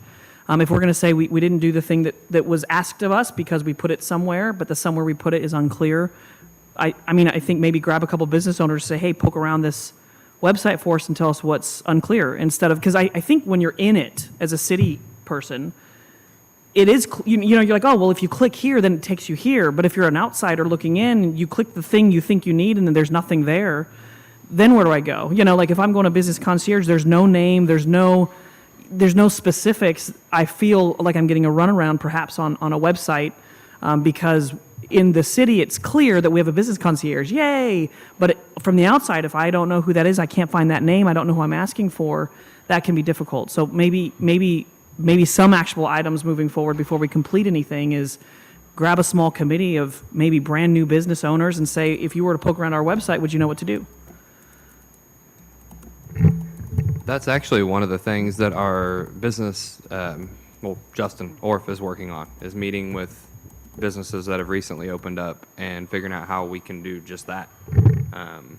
So I think the strategic plan, starting the conversation, was very beneficial, but it is obviously on the city to continue that, and I think that's one thing Justin's working on. So, and I want to make sure that I also reiterate that working with the city in the capacity of the chamber, I recognize the efforts that are being put into the city. I don't think the city's just sitting back on their heels saying, hey, we did it. I don't think that, but I do think that sometimes when you're in the middle of it, you don't see the holes, And so I want to make sure that dichotomy is recognized, that I know you're working and you're working hard. I hope that that's recognized, and perhaps we could pull in some outside help like we've done before to say, okay, where are the holes at? So we can fill them. That's a great comment, Whitney, but I want to recognize as well, though, we have a long ways to go, and we recognize that. But we're chipping away at it, and this is why these conversations are so important.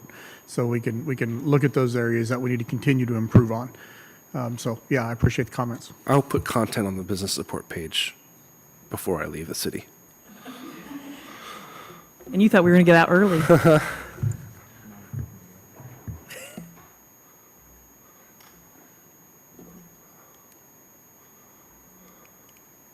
Okay, so we spent a lot of time talking about that. Great. Fun and unique places. You guys ready? We will cultivate vibrant, unique, and accessible spaces which attract and benefit residents, businesses, and visitors. We will seek to add local flavor to new and existing spaces where people will want to spend time. Public spaces will offer fun and healthy recreational opportunities for all. Action plan number 1. In order to beautify the Nixa community, the City of Nixa shall improve public spaces by incorporating landscaping, fountains, and art, and conduct routine maintenance. 3 action steps have been assigned. Completed is identify areas within existing parks which are ideal for hosting public art. We have identified those areas. In progress is identify a prioritized list of locations on public property which need improvements. And we have the failed attempt, so we're classifying that as not started. Implement a dedicated funding source to support the city's beautification efforts. Voters rejected a November 2022 ballot issue, which would have provided funding to support both parks and police needs. Proposed sports complex would have been self-supporting once operational, with potential to free up even more of the revenue for beautification efforts. In order to beautify the city of the Nixa community, the City of Nixa shall, Action Plan 2, invest in 5 art installation projects, including sculptures, fountains, statues, and other art on public property. 4 action steps assigned, completed, is coordinate with Nixa Arts Council on identifying and implementing projects. We've also implemented an art program on electric boxes. Operational is sculptures have been placed at Macaulay and Rotary Parks through that Nixa Arts Council. And in progress, we are identifying locations on public property other than parks, which would be ideal for art installations or projects. So that could include in front of City Hall, in front of the new police station, once those are built. And so that's kind of on hold as far as actually placing them, but we've already kind of identified those as places that could be ideal for public art. We just want to wait for the construction before we actually place that kind of stuff.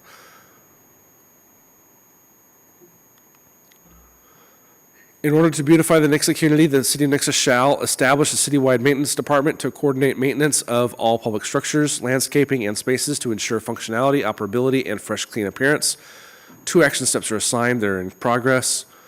Develop a maintenance plan which will address all flower beds and landscaped areas in the parks to be maintained at least twice annually, and implement a single maintenance matrix for all city facilities and public spaces. Also, for beautifying the community, implement a process for members of the public to beautify public spaces.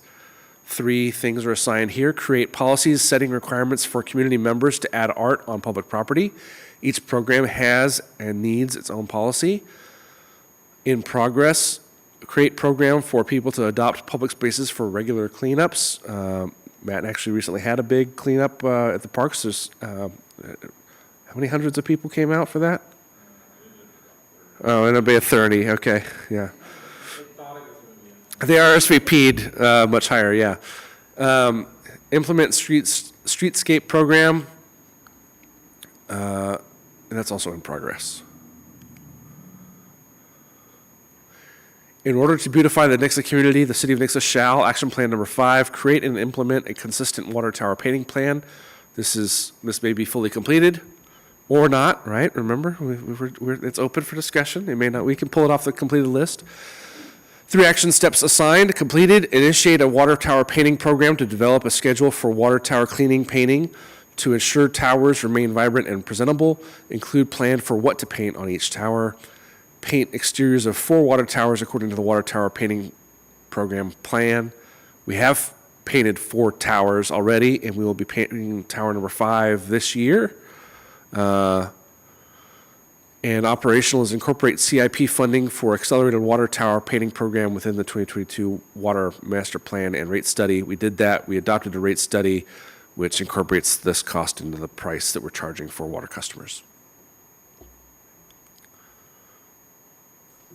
In order to improve connectivity for pedestrians and bicyclists, the City of Nixa shall create a digital and printed mapping system of all pedestrian family pathways. 3 steps are assigned. 2 are awaiting funding, which is identify path routes in and around the city, named and color-coded, and add route markers with mile markers.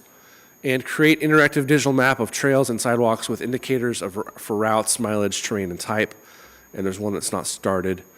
I think that has to do with the digital map, a digital version of the map. And I think that all of those are kind of on hold because we don't really have, the feeling is we don't have the trails yet to map and promote.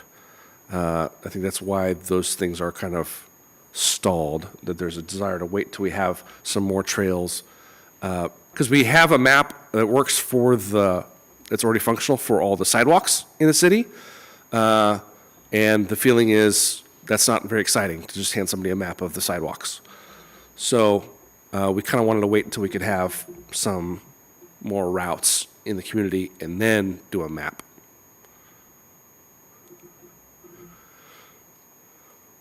In order to improve connectivity for pedestrians and bicyclists, the City of Nixa shall prioritize funding to connect existing school and park properties to the regional trails identified in the Ozarks Transportation Organization's Regional Trails Plan.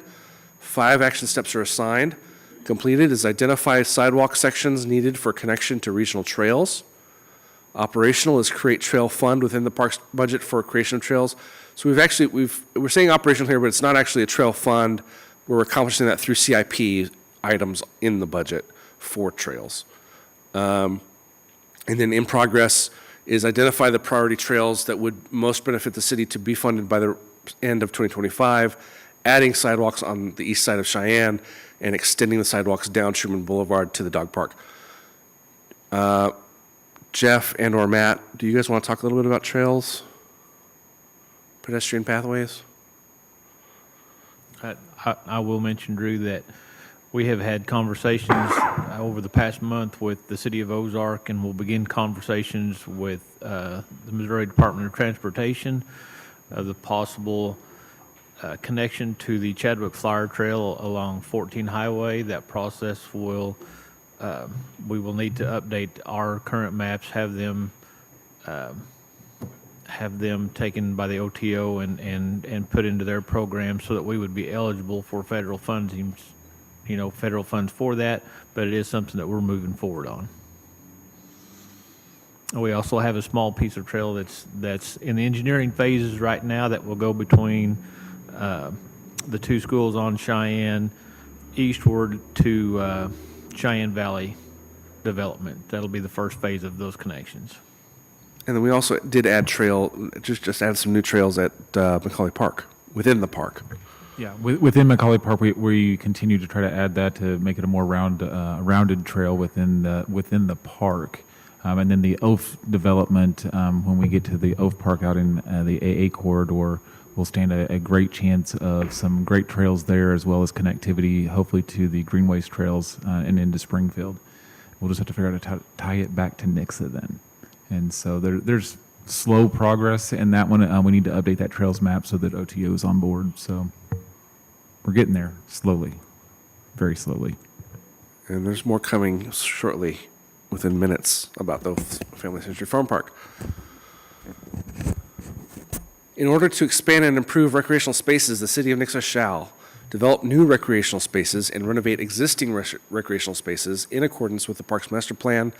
In order to meet the recreational demands of the community, there are 9 action steps assigned.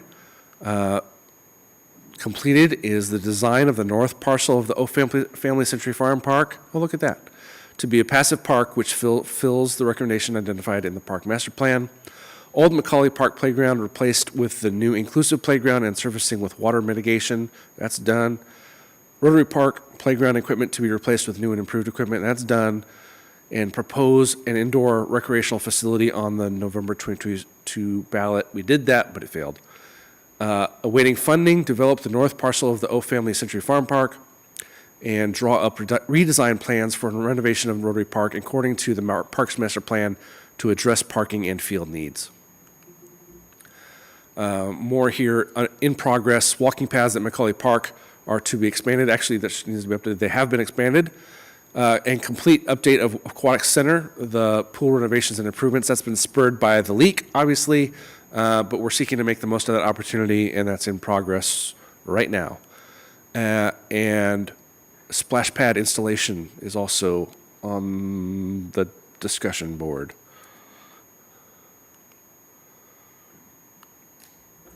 In order to expand and improve recreational spaces, the City of Nixa shall provide voters an opportunity to fund the addition of an indoor pool at the X Center.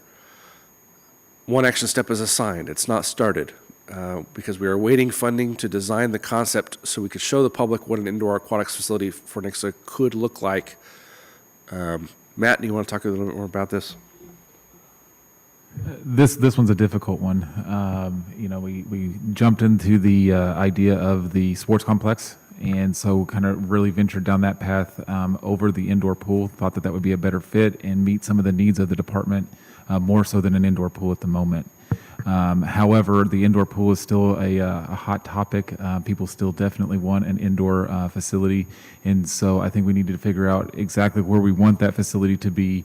And then, of course, design it so that we can give some ideas as to what that would be and get a probable cost. We're probably somewhere in the 8 to 12 million, depending on what that design looks like.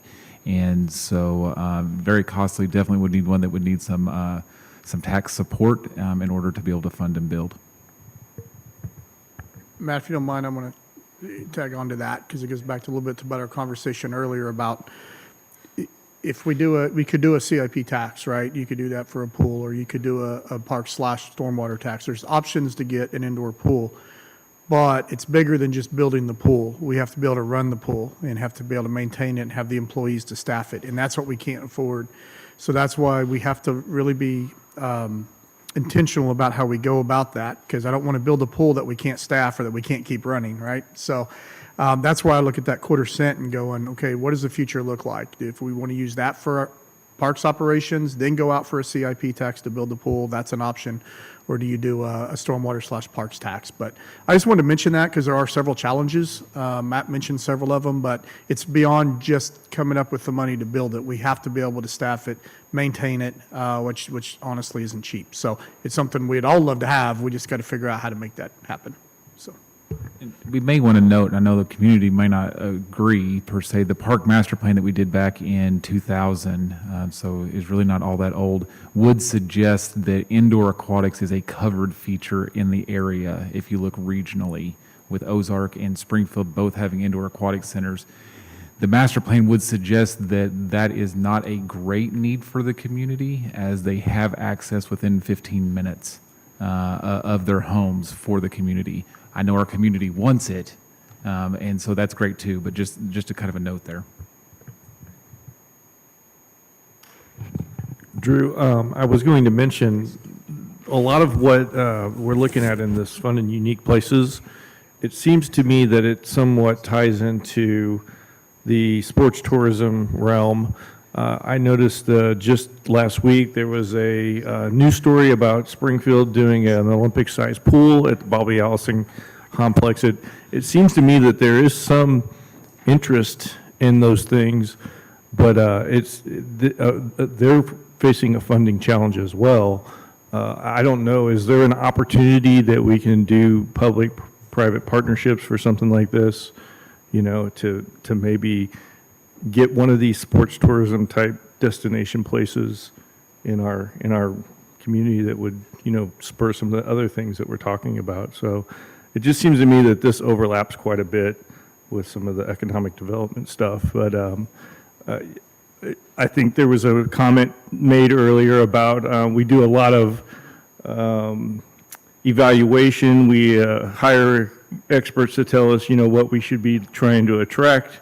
We spend a lot of money on different types of studies, and then we try to follow those recommendations, but then we also see things being built within close proximity that are in direct conflict with what advice we were given. So to some degree, you know, I think you have to take some of those recommendations with a grain of salt and really kind of digest them. I know that each community is different, but to the point of, you know, recommendations, it seems like you can ask three people their opinion, you might get three different answers on what we should or shouldn't be doing. And sometimes I think it's difficult for the staff and the city to try to, you know, find their way through all of that, you know, and really stay the course with one particular thing, because it seems to me that it does change, you know, periodically, year to year, and, you know, over time. One type of development, a thing may change, and then all of a sudden the recommendation's different. So I just feel like, to the point of, you can over-rely on studies to some degree, and the other part of that is you certainly want to update those periodically, and don't let them get too stale before you go back, because you may come back and talk to the same expert, and they're going to give you different advice, you know, a year or two or three later. So just an observation. Yeah, and let me jump on that one. And you're not necessarily wrong, Joe. Let me clarify what we say when we say an indoor pool is something similar to what you would see in Ozark or Chesterfield and Springfield, an activity pool, zero depth entry, something for the kids and the families to come enjoy with some lap swim. So then you see the other, like what's going in or was talked about going in near the Billy Bobby Allison Fieldhouse, in more of an Olympic-sized pool. That's a competitive pool. It is a rectangle pool with lines designed for lap swim, swim meets, diving, that type of thing. It's not necessarily the community pool that your community is going to for activity. Vast difference. And so, yes, I think that one, if you get into the Olympic and competitive side, would most definitely have some interest in the area. Whereas if you go back to probably what your community really wants from a Parks and Rec is a family-centered or family-oriented staffing and pool, then you're kind of saturated. So I think it kind of depends on how you want to look at the studies and look at that, but they are similar.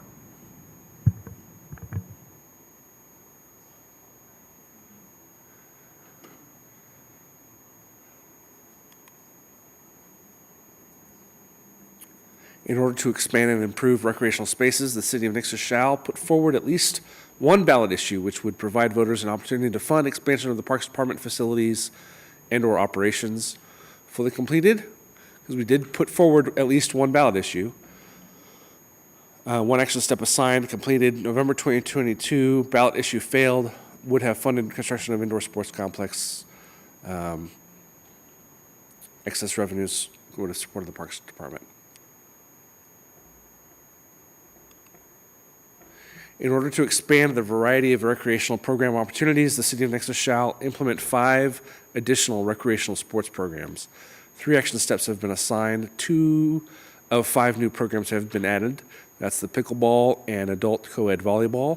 In progress is explore and determine which sport programs have sufficient community demand and feasibility to be added to the programming schedule. Do you want to talk about the challenges with that? There's a lot of sports. No, a lot of our venue, it's venue space, and figuring out those venue spaces and what sports we do in our community would support. There's a lot of upcoming new ones, of course, pickleball being one of the biggest at the moment, and so we do have some pickleball. I know they would love a lot more, but we're offering pickleball 3 days a week. It is all morning activity at this point in the gym. As we just don't have the evening capacity to be able to bring it in the evenings. And so the others, it's some of the more, rugby and some of those types of things are really up and coming. Cricket is supposedly massively on the rise. I don't know anything about cricket. We're going to have to study that one. But it's just kind of looking into those to figure out what kind of support we do have in the community.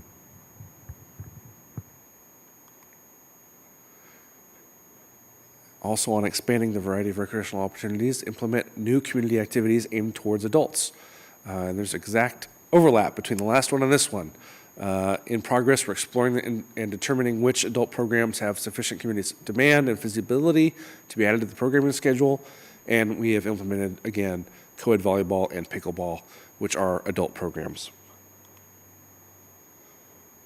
In order to expand the variety of recreational program opportunities, implement more community enrichment courses, explore and determine which enrichment courses have sufficient community demand and feasibility to be added to the programming schedule.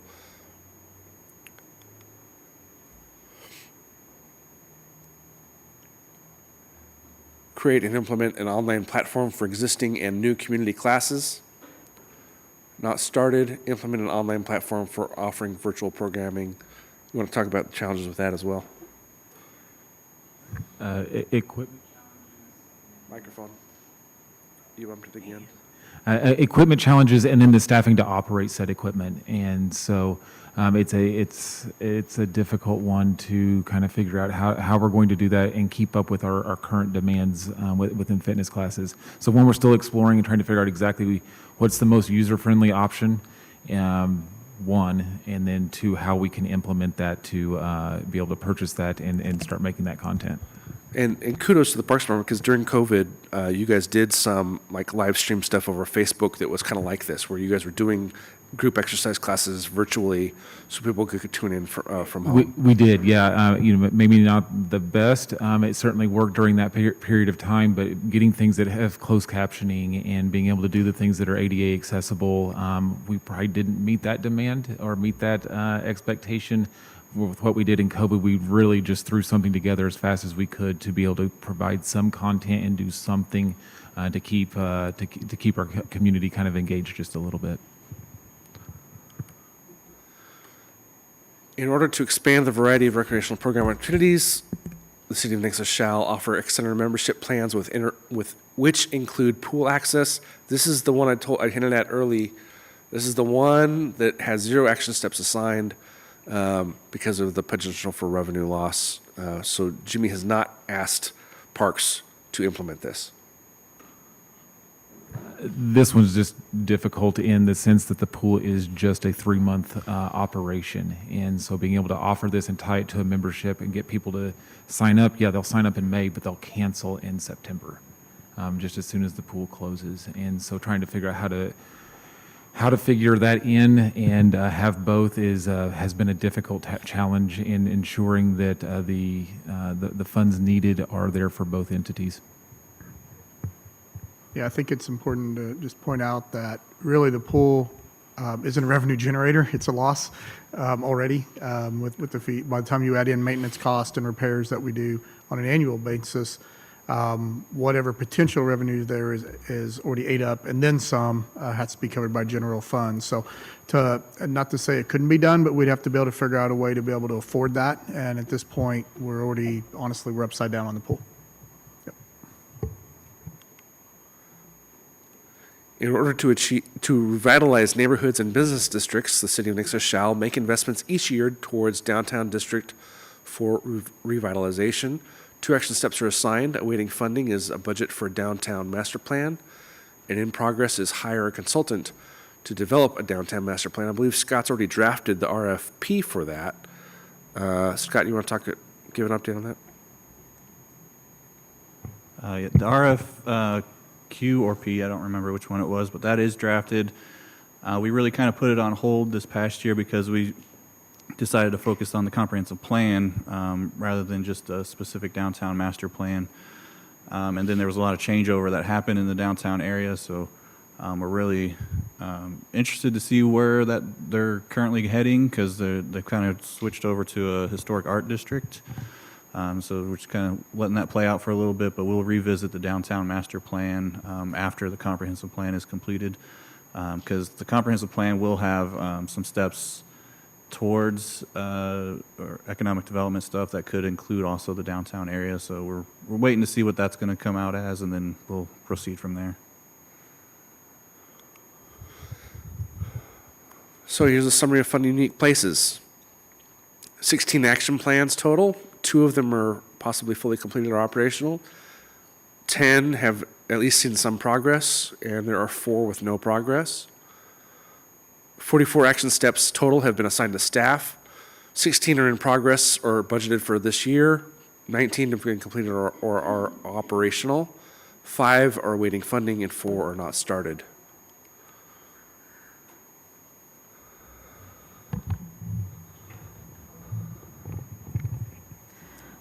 In the development codes, is trail easement built into that as a requirement?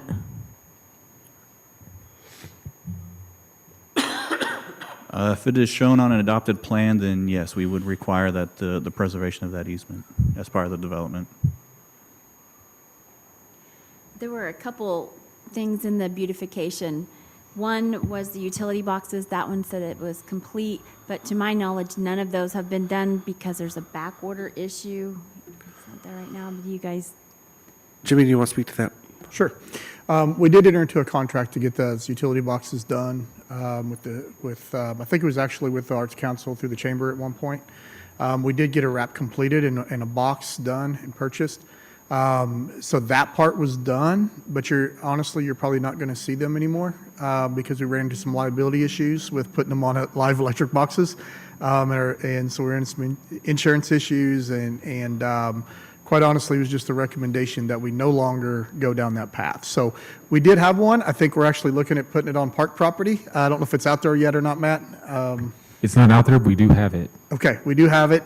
I know that it's not to the extent we all hoped and wanted because I thought it was a pretty cool project, honestly, because it looked pretty cool. But the liability behind that, we end up putting a pause to that.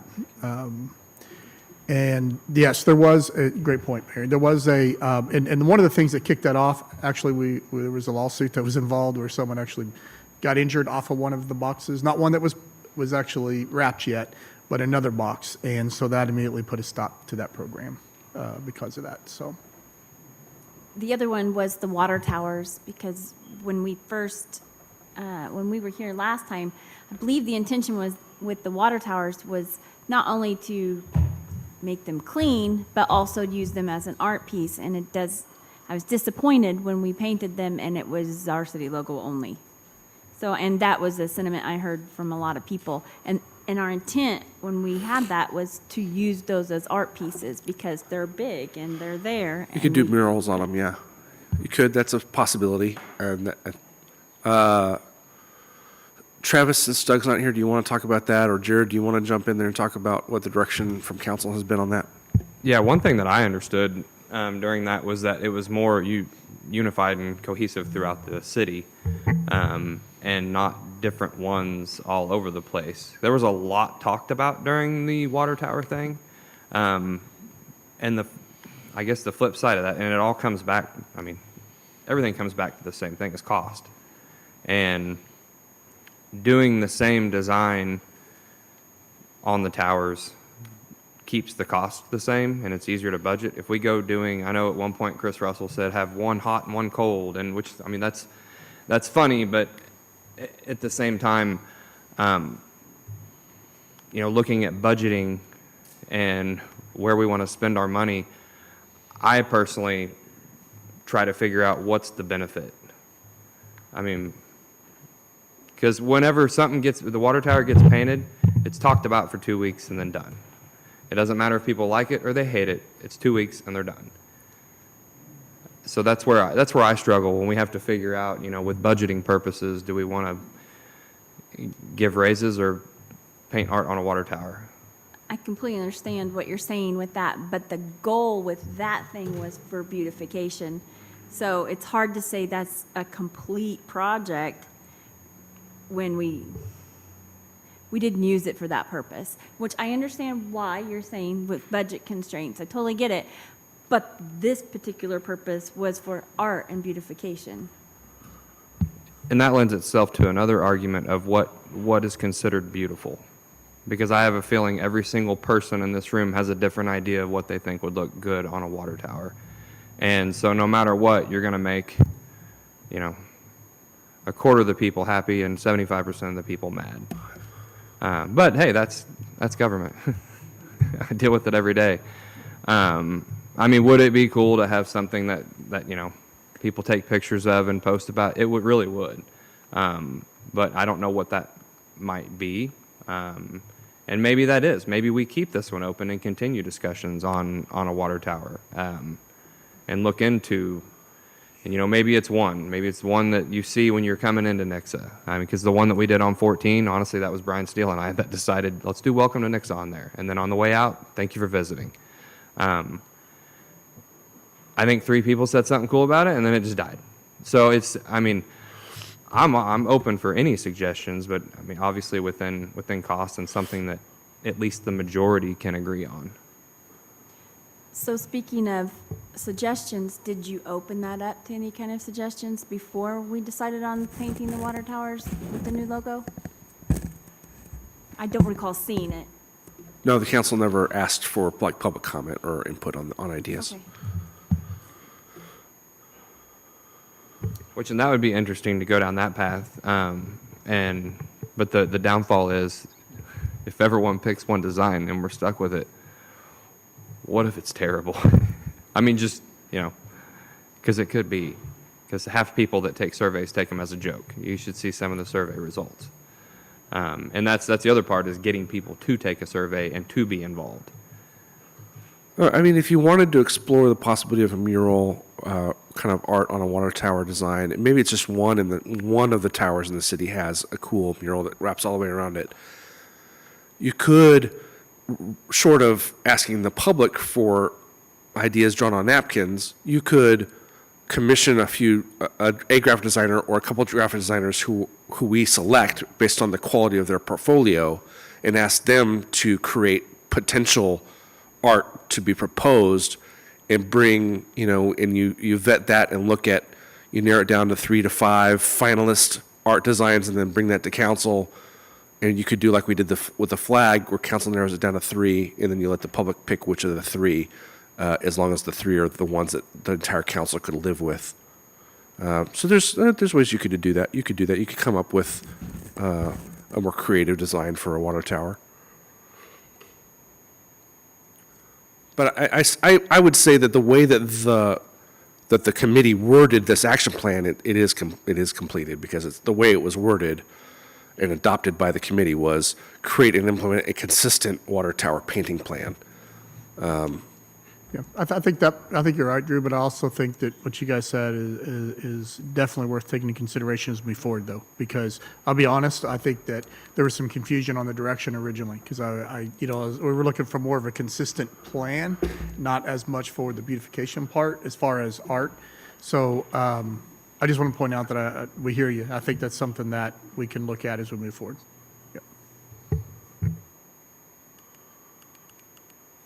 Anything else here in Fun and Unique Places? I was going to ask, I don't know if this is 1 or 16. I recall a couple years ago, Main Street, there's some shifts of traffic and some planners and decks. Was that a city-led effort, or what exactly happened with all of that? Was that part of this plan? Was that downtown? Travis, do you want to talk a little, or Scott, do you want to talk about that? That was the Better Block placemaking experiment that we attempted to do, or not attempted to do, we did it. But really, it kind of came down to, we were, again, being pushed to kind of come up with a downtown master plan. But first thing, we couldn't really identify where the downtown was, or couldn't agree with the downtown committee as to where the downtown district was. So in an effort to kind of start the process, we reached out to Better Block SGF to kind of come in and do kind of a placemaking, I'm blanking on the proper word, but a placemaking event, demonstration, there it is, to really kind of play with some ideas to kind of address some of the concerns that the Downtown Revitalization Committee had, which was they need more parking or they need some wider sidewalks. So we really kind of had them do a demonstration where we implemented those aspects into the design, to where they put planners out into what was the on-street parking. We did only parking on one side. We kind of just experimented with a lot of these things. Kind of the downfall of it was that maybe it lasted too long, and then it was also when there was a lot of construction happening in the area. So a lot of their temporary elements, which are typically used for a temporary demonstration, didn't hold up to the weather or to the elements. Yeah. So there was we got a lot of interesting feedback from those surveys. We did present that to council with some of that feedback, but it was an interesting demonstration. And the city did pay Better Block directly for our contributions to it. And yeah, it was worth a shot.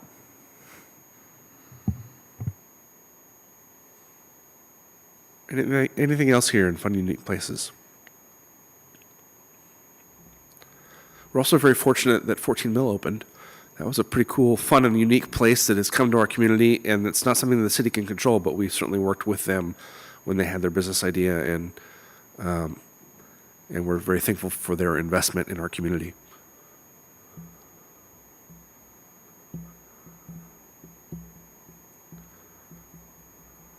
Okay. Yeah, I'm losing you guys. It's nap time, isn't it? One more. This is the last one. Final stretch. Sprint to the end. Hometown spirit. We will engage, inform, and partner with residents, nonprofits, and businesses to foster a sense of unity and inclusion across our diverse and growing community, to preserve a shared sense of small-town pride and interconnection. We will invite participation in events, programs, and experiences which bring us together to enhance our quality of life. In order to make Nixa more welcoming to everyone, the City of Nixa shall develop and implement a marketing strategy that actively attracts and embraces diversity. 3 action steps assigned. Operational is ensuring image sets on website include images which portray diverse-looking people. Ensuring image sets used in marketing and communications campaigns include some images which portray diverse-looking people to help increase representation in public-facing images and convey our acceptance of all people. And not started, there is one there, which is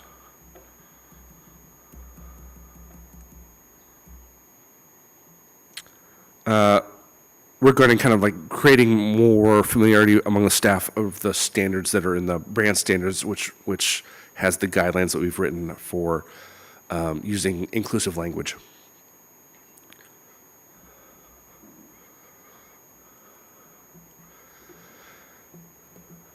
In order to make Nixa more welcoming to everyone, the City of Nixa shall implement at least 5 new diversity and inclusion initiatives.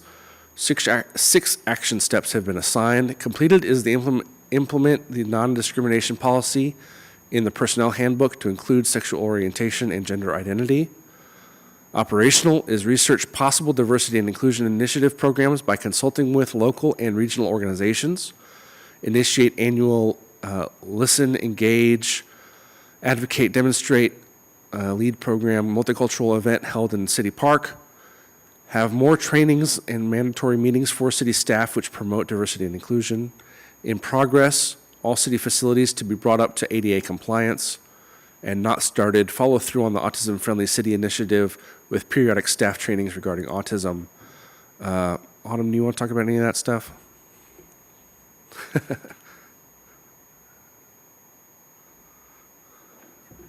No, I don't. I'm joking. So yeah, we updated our policies in our handbook to include the sexual orientation and gender identity.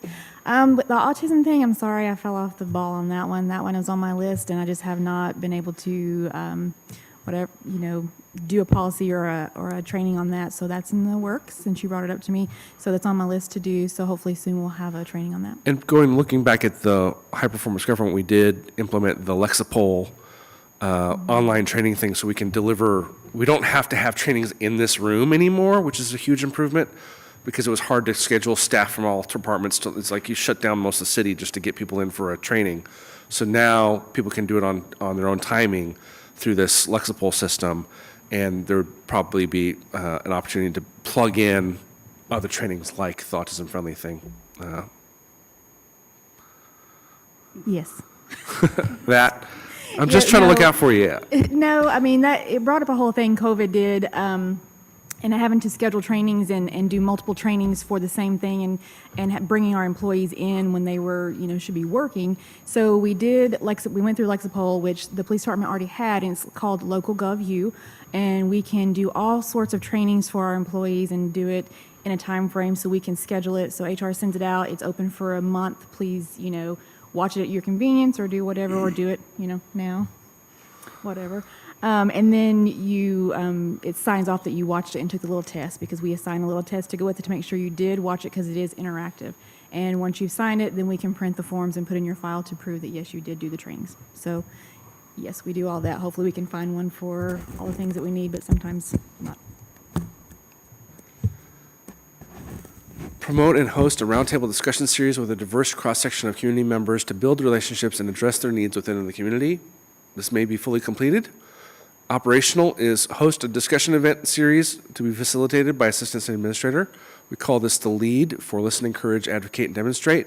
We held 2 of those meetings and present recommendations from the LEAD discussions to the administration for consideration and implementation.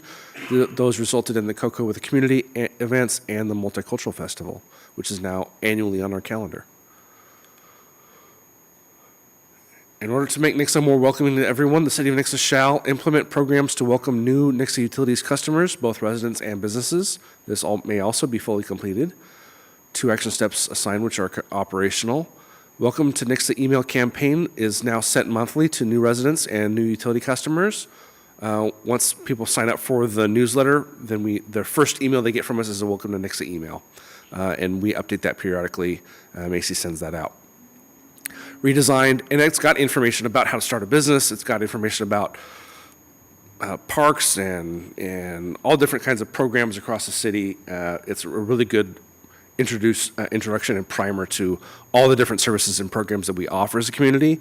So if you know somebody who comes into the Nixa community as a new resident, we really encourage you to tell them to get signed. Well, when they sign up for utilities, we'll get their email address and we'll send them that email. But otherwise, make sure they get on that email list, because it's a really great tool. And the open rate on that is amazing. It's like 60%. The click rate is amazing. It's people really do seem to value that when they're new to the community. and redesigned and updated publication, the new resident guide. We redesigned that as a folder and focused it really on what does a new family coming into the community need to know. And we try to design that without any information that would get old, so so the folders would have a long shelf life. And then the pocket is designed with a pocket at the back, so we can insert brochures for parks programs, or how to get a fence permit, or how to start a business, right? So the idea was, let's build a kind of the introductory welcome to the community piece, and then the other brochures that we can develop across other departments can slip into the back and become a packet that's customizable for whatever somebody's needs are. In order to offer events and festivities which bring everyone together, the City of Nixa shall incorporate multicultural and inclusive aspects to existing events. That may also be fully completed. 2 action steps assigned. Completed is add multicultural event to movie in the park night, and operational is added cocoa with the community to the mayor's tree lighting ceremony. In order to foster pride in our community, the City of Nixa shall, by Nixa 2025, the Communications Department should be creating community showcase videos on a monthly basis. 1 assigned action step, which is to create videos on a monthly basis. That's not been met. We just don't have the time in the Communications Department to be creating videos with that kind of frequency with everything else we're juggling. So we are appreciative of the $40,000 in the budget this year to help with that. And now that we have an idea of who we want to contract with, we can start budgeting for and assigning video projects to those third-party vendors. And that will be a topic, that might be a topic of discussion at the next council workshop. So, a teaser. In order to foster pride in our community, the City of Nixa shall, Action Plan 7, develop, implement, and market a unique and comprehensive community brand identity not associated with any particular organization. That may also be fully completed. We've created a brand style guide for the Nixa community, which anyone can use when referring to Nixa. And we have unveiled the community branding on the website, and we are educating community partners on the brand style guide. If you go to nixa.com/brand, you can now download the brand standards and download logos that you need. That's good to tell your staff too, by the way. If you need logos, go to nixa.com/brand. You can find the logos there and download them. In order to foster pride in our community, the City of Nixa shall add consistent and conforming welcome signs on all major thoroughfares. 3 action steps have been assigned. Completed is identify high-traffic areas to place signs for maximized engagement and impact. Not started is design welcome signs to strongly identify our community and its amenities. And awaiting funding is budget to have signs created and placed. Jimmy, do you want to talk a little bit about that? Or Cindy, do you want to talk a little bit about wayfinding signs? Sure, I can, or send either one, but I can touch base on it. One, we were waiting for the brand guide. Now that that's done, our next step is to get the signs budgeted. We had them budgeted a couple years ago. Ended up not doing it because we weren't done with the branding, so we didn't want to spend the money to do signs that we had to turn around and then redesign and pay for again. So we held off on that. Right now, I am holding off a little bit again, only because we're getting ready to do some potential big construction projects with the police department and things like that. So I want to make sure that all that gets settled and the construction is done before we start putting wayfinding signs out on city property and throughout the community, pointing to different things within the community. So we still have a plan to try to do that, but that has been paused for those reasons. Yep. Here we are. Summary, last one here. 8 action plans total, 4 action plans fully completed or operational. 3 action plans have seen progress. 1 action plan with no progress. 21 action steps total have been assigned to staff. 1 is in progress this year. 15 are completed or operational. 1 is awaiting funding, and 4 are not started. We can talk about this. But let's go ahead and jump ahead here, and then we'll talk. Complete progress summary. Across all 6 priority areas, roughly 60% of assigned action steps have been completed or operational. 60 action plans, 19 action plans fully completed, well, minus 1 or 2. So 17, 18-ish are completed, operational. 34 action plans have seen progress, or staff are actively working on action steps to fulfill those goals.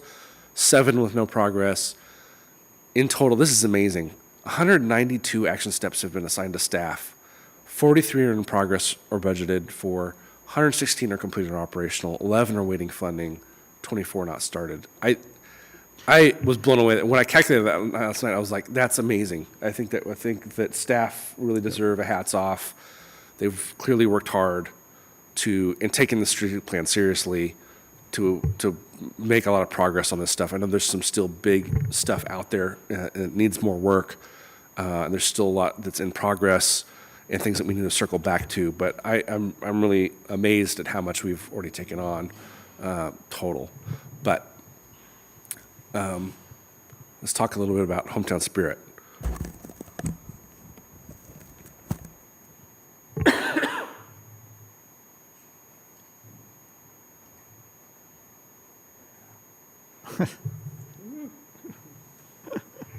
I will comment that I know we talked a little bit about the multicultural events, some of those. I'll tell you what, that's been a phenomenal event already. I think that has gone a long ways in I think I'm kind of jumping around here a little bit, but I wanted to mention that because we did talk about that and how that came out of the LEAD program. And, when we first started the LEAD program, there was a lot of confusion on what that was, and I think there was a lot in the community that didn't understand and had a misconception of what that program was going to be. But it really became something that really caught on and the community really got behind. And, we have a multicultural event now that every year keeps getting bigger and bigger and bigger. And it's just fantastic to be able to recognize that event, the different cultures within our community. So I just wanted to point out that I think that was a huge success. Yep. There's also been a few cool things that have been initiated by the city or in partnership with the city that aren't in the action plan, like the One Nixa, One Read is really unique to the area. That's really cool to see. There's been a lot of cool engagement with that. And then also, I want to give everyone a heads up to really, really pay attention to Whitney over these next couple of years, because she's going to make 2026 the biggest year ever for Nixa community activities and engagement. I'm just kidding. Everyone have moderate expectations of Whitney for 2026.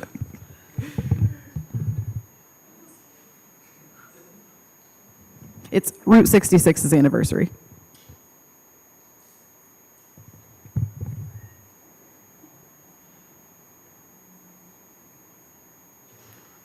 No other comments or ideas about hometown spirit? Going once, going twice.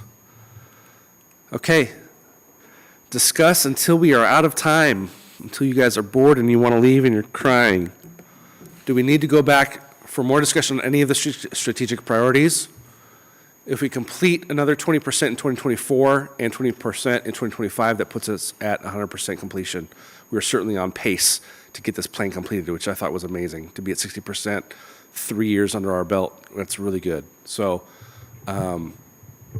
do we even want to complete 100% of this plan? I know that there's at least one thing, we want to be at least 99%, right? Because there's one thing that's not really on the table currently. I'll take a sports complex. You'll take a sports complex? Yeah, We can if go we back can and circle complete back for that'd that. be great. Do we want to complete 100% of this plan? And what would it take? What do we need to focus on? What do we need to push council to push staff to do?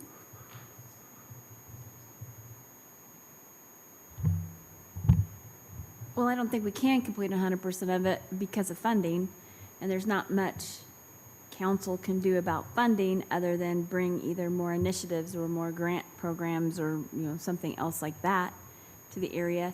Maybe, I think you said, someone over there said partnering with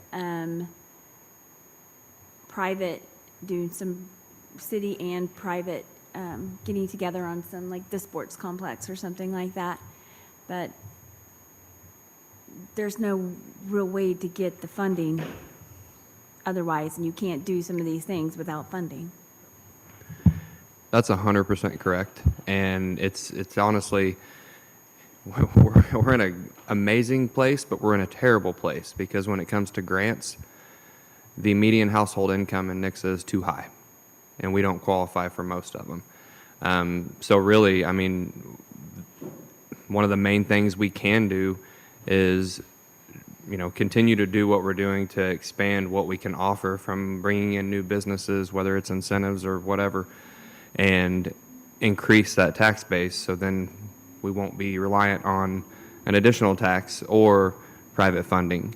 But I do think what's crazy is when the widening of 14 project was done in my normal job, I'm hearing a lot of people talking about looking at developments in Nixa, because they weren't before, because they didn't want to mess with, it was just hard. It was hard to get semis through Nixa and all that. But now that the road is widened all the way to, and I mean, it's not too bad when it goes down to 2 lanes from Nixa to Ozark, but that's really spurring a lot of conversation with the growth in Nixa and businesses actually wanting to come here. So hopefully the comment that I made earlier about you can't make money spending $7 million on a 50-acre property is wrong.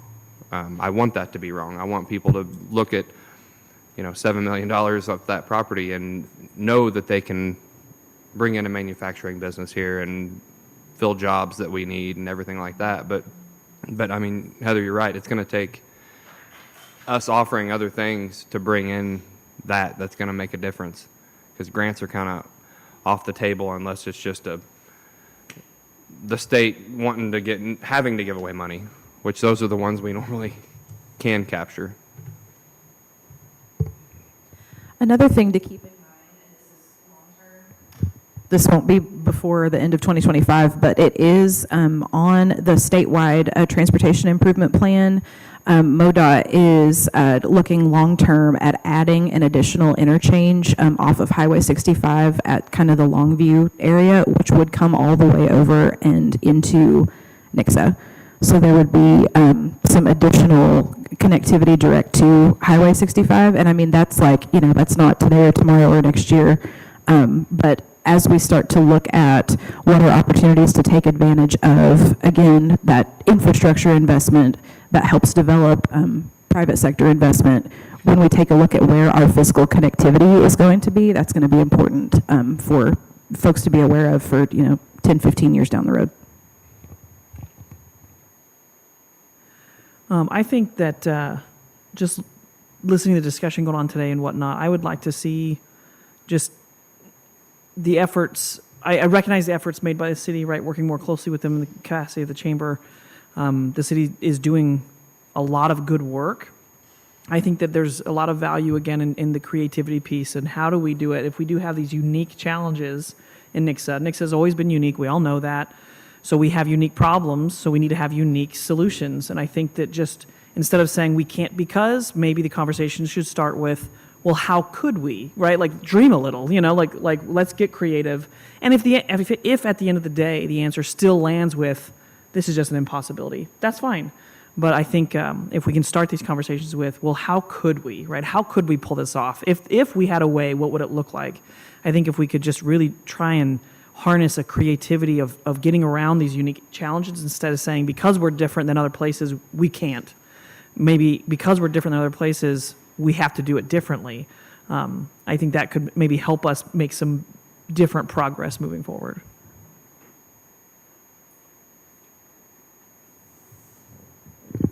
I do want to add to that and honestly brag a little bit about staff, because what you said is 100% correct. And I'm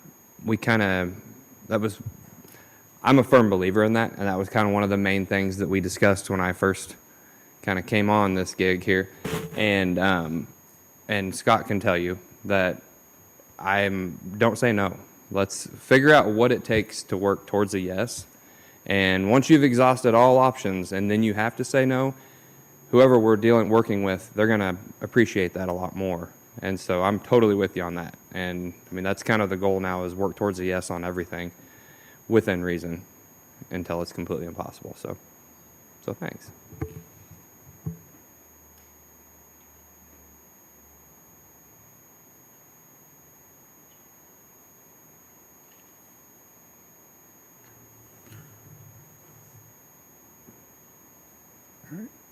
Drew, just since we're all silent now, I just want to follow up on what you said because it's exactly right. I just want to brag, and I don't want to make it sound like we've got a long ways to go, guys. I know that, but I really do want to brag on staff for a minute because you look at those numbers. I'll be honest. When we did the strategic plan, I looked at it and I said, there is no way we're going to get that done in 5 years. I don't know that you'll ever see another city that had. I'm not going to say you won't, but it'll be hard pressed to find probably another city that had that many action steps and goals assigned to them in a strategic plan, and to be able to even come close to what this staff's been able to do. So I personally want to say thank you to the staff because it was a big ask. I assigned a lot of action steps to a lot of staff, and thank you guys. I appreciate that, and thank you to the members of the community that take the time to help us develop this plan and to come back and help give us some feedback because that's the only way we get better. So I just want to say thank you. Yeah, thank you. Thank you for the discussion. Thank you for the input. And thank you for being here today. Thank you for engaging in the discussion. Thank you, staff, for all that you guys do. And on a personal note, thank you for letting me be your director of communications for the last few years. This is going to happen.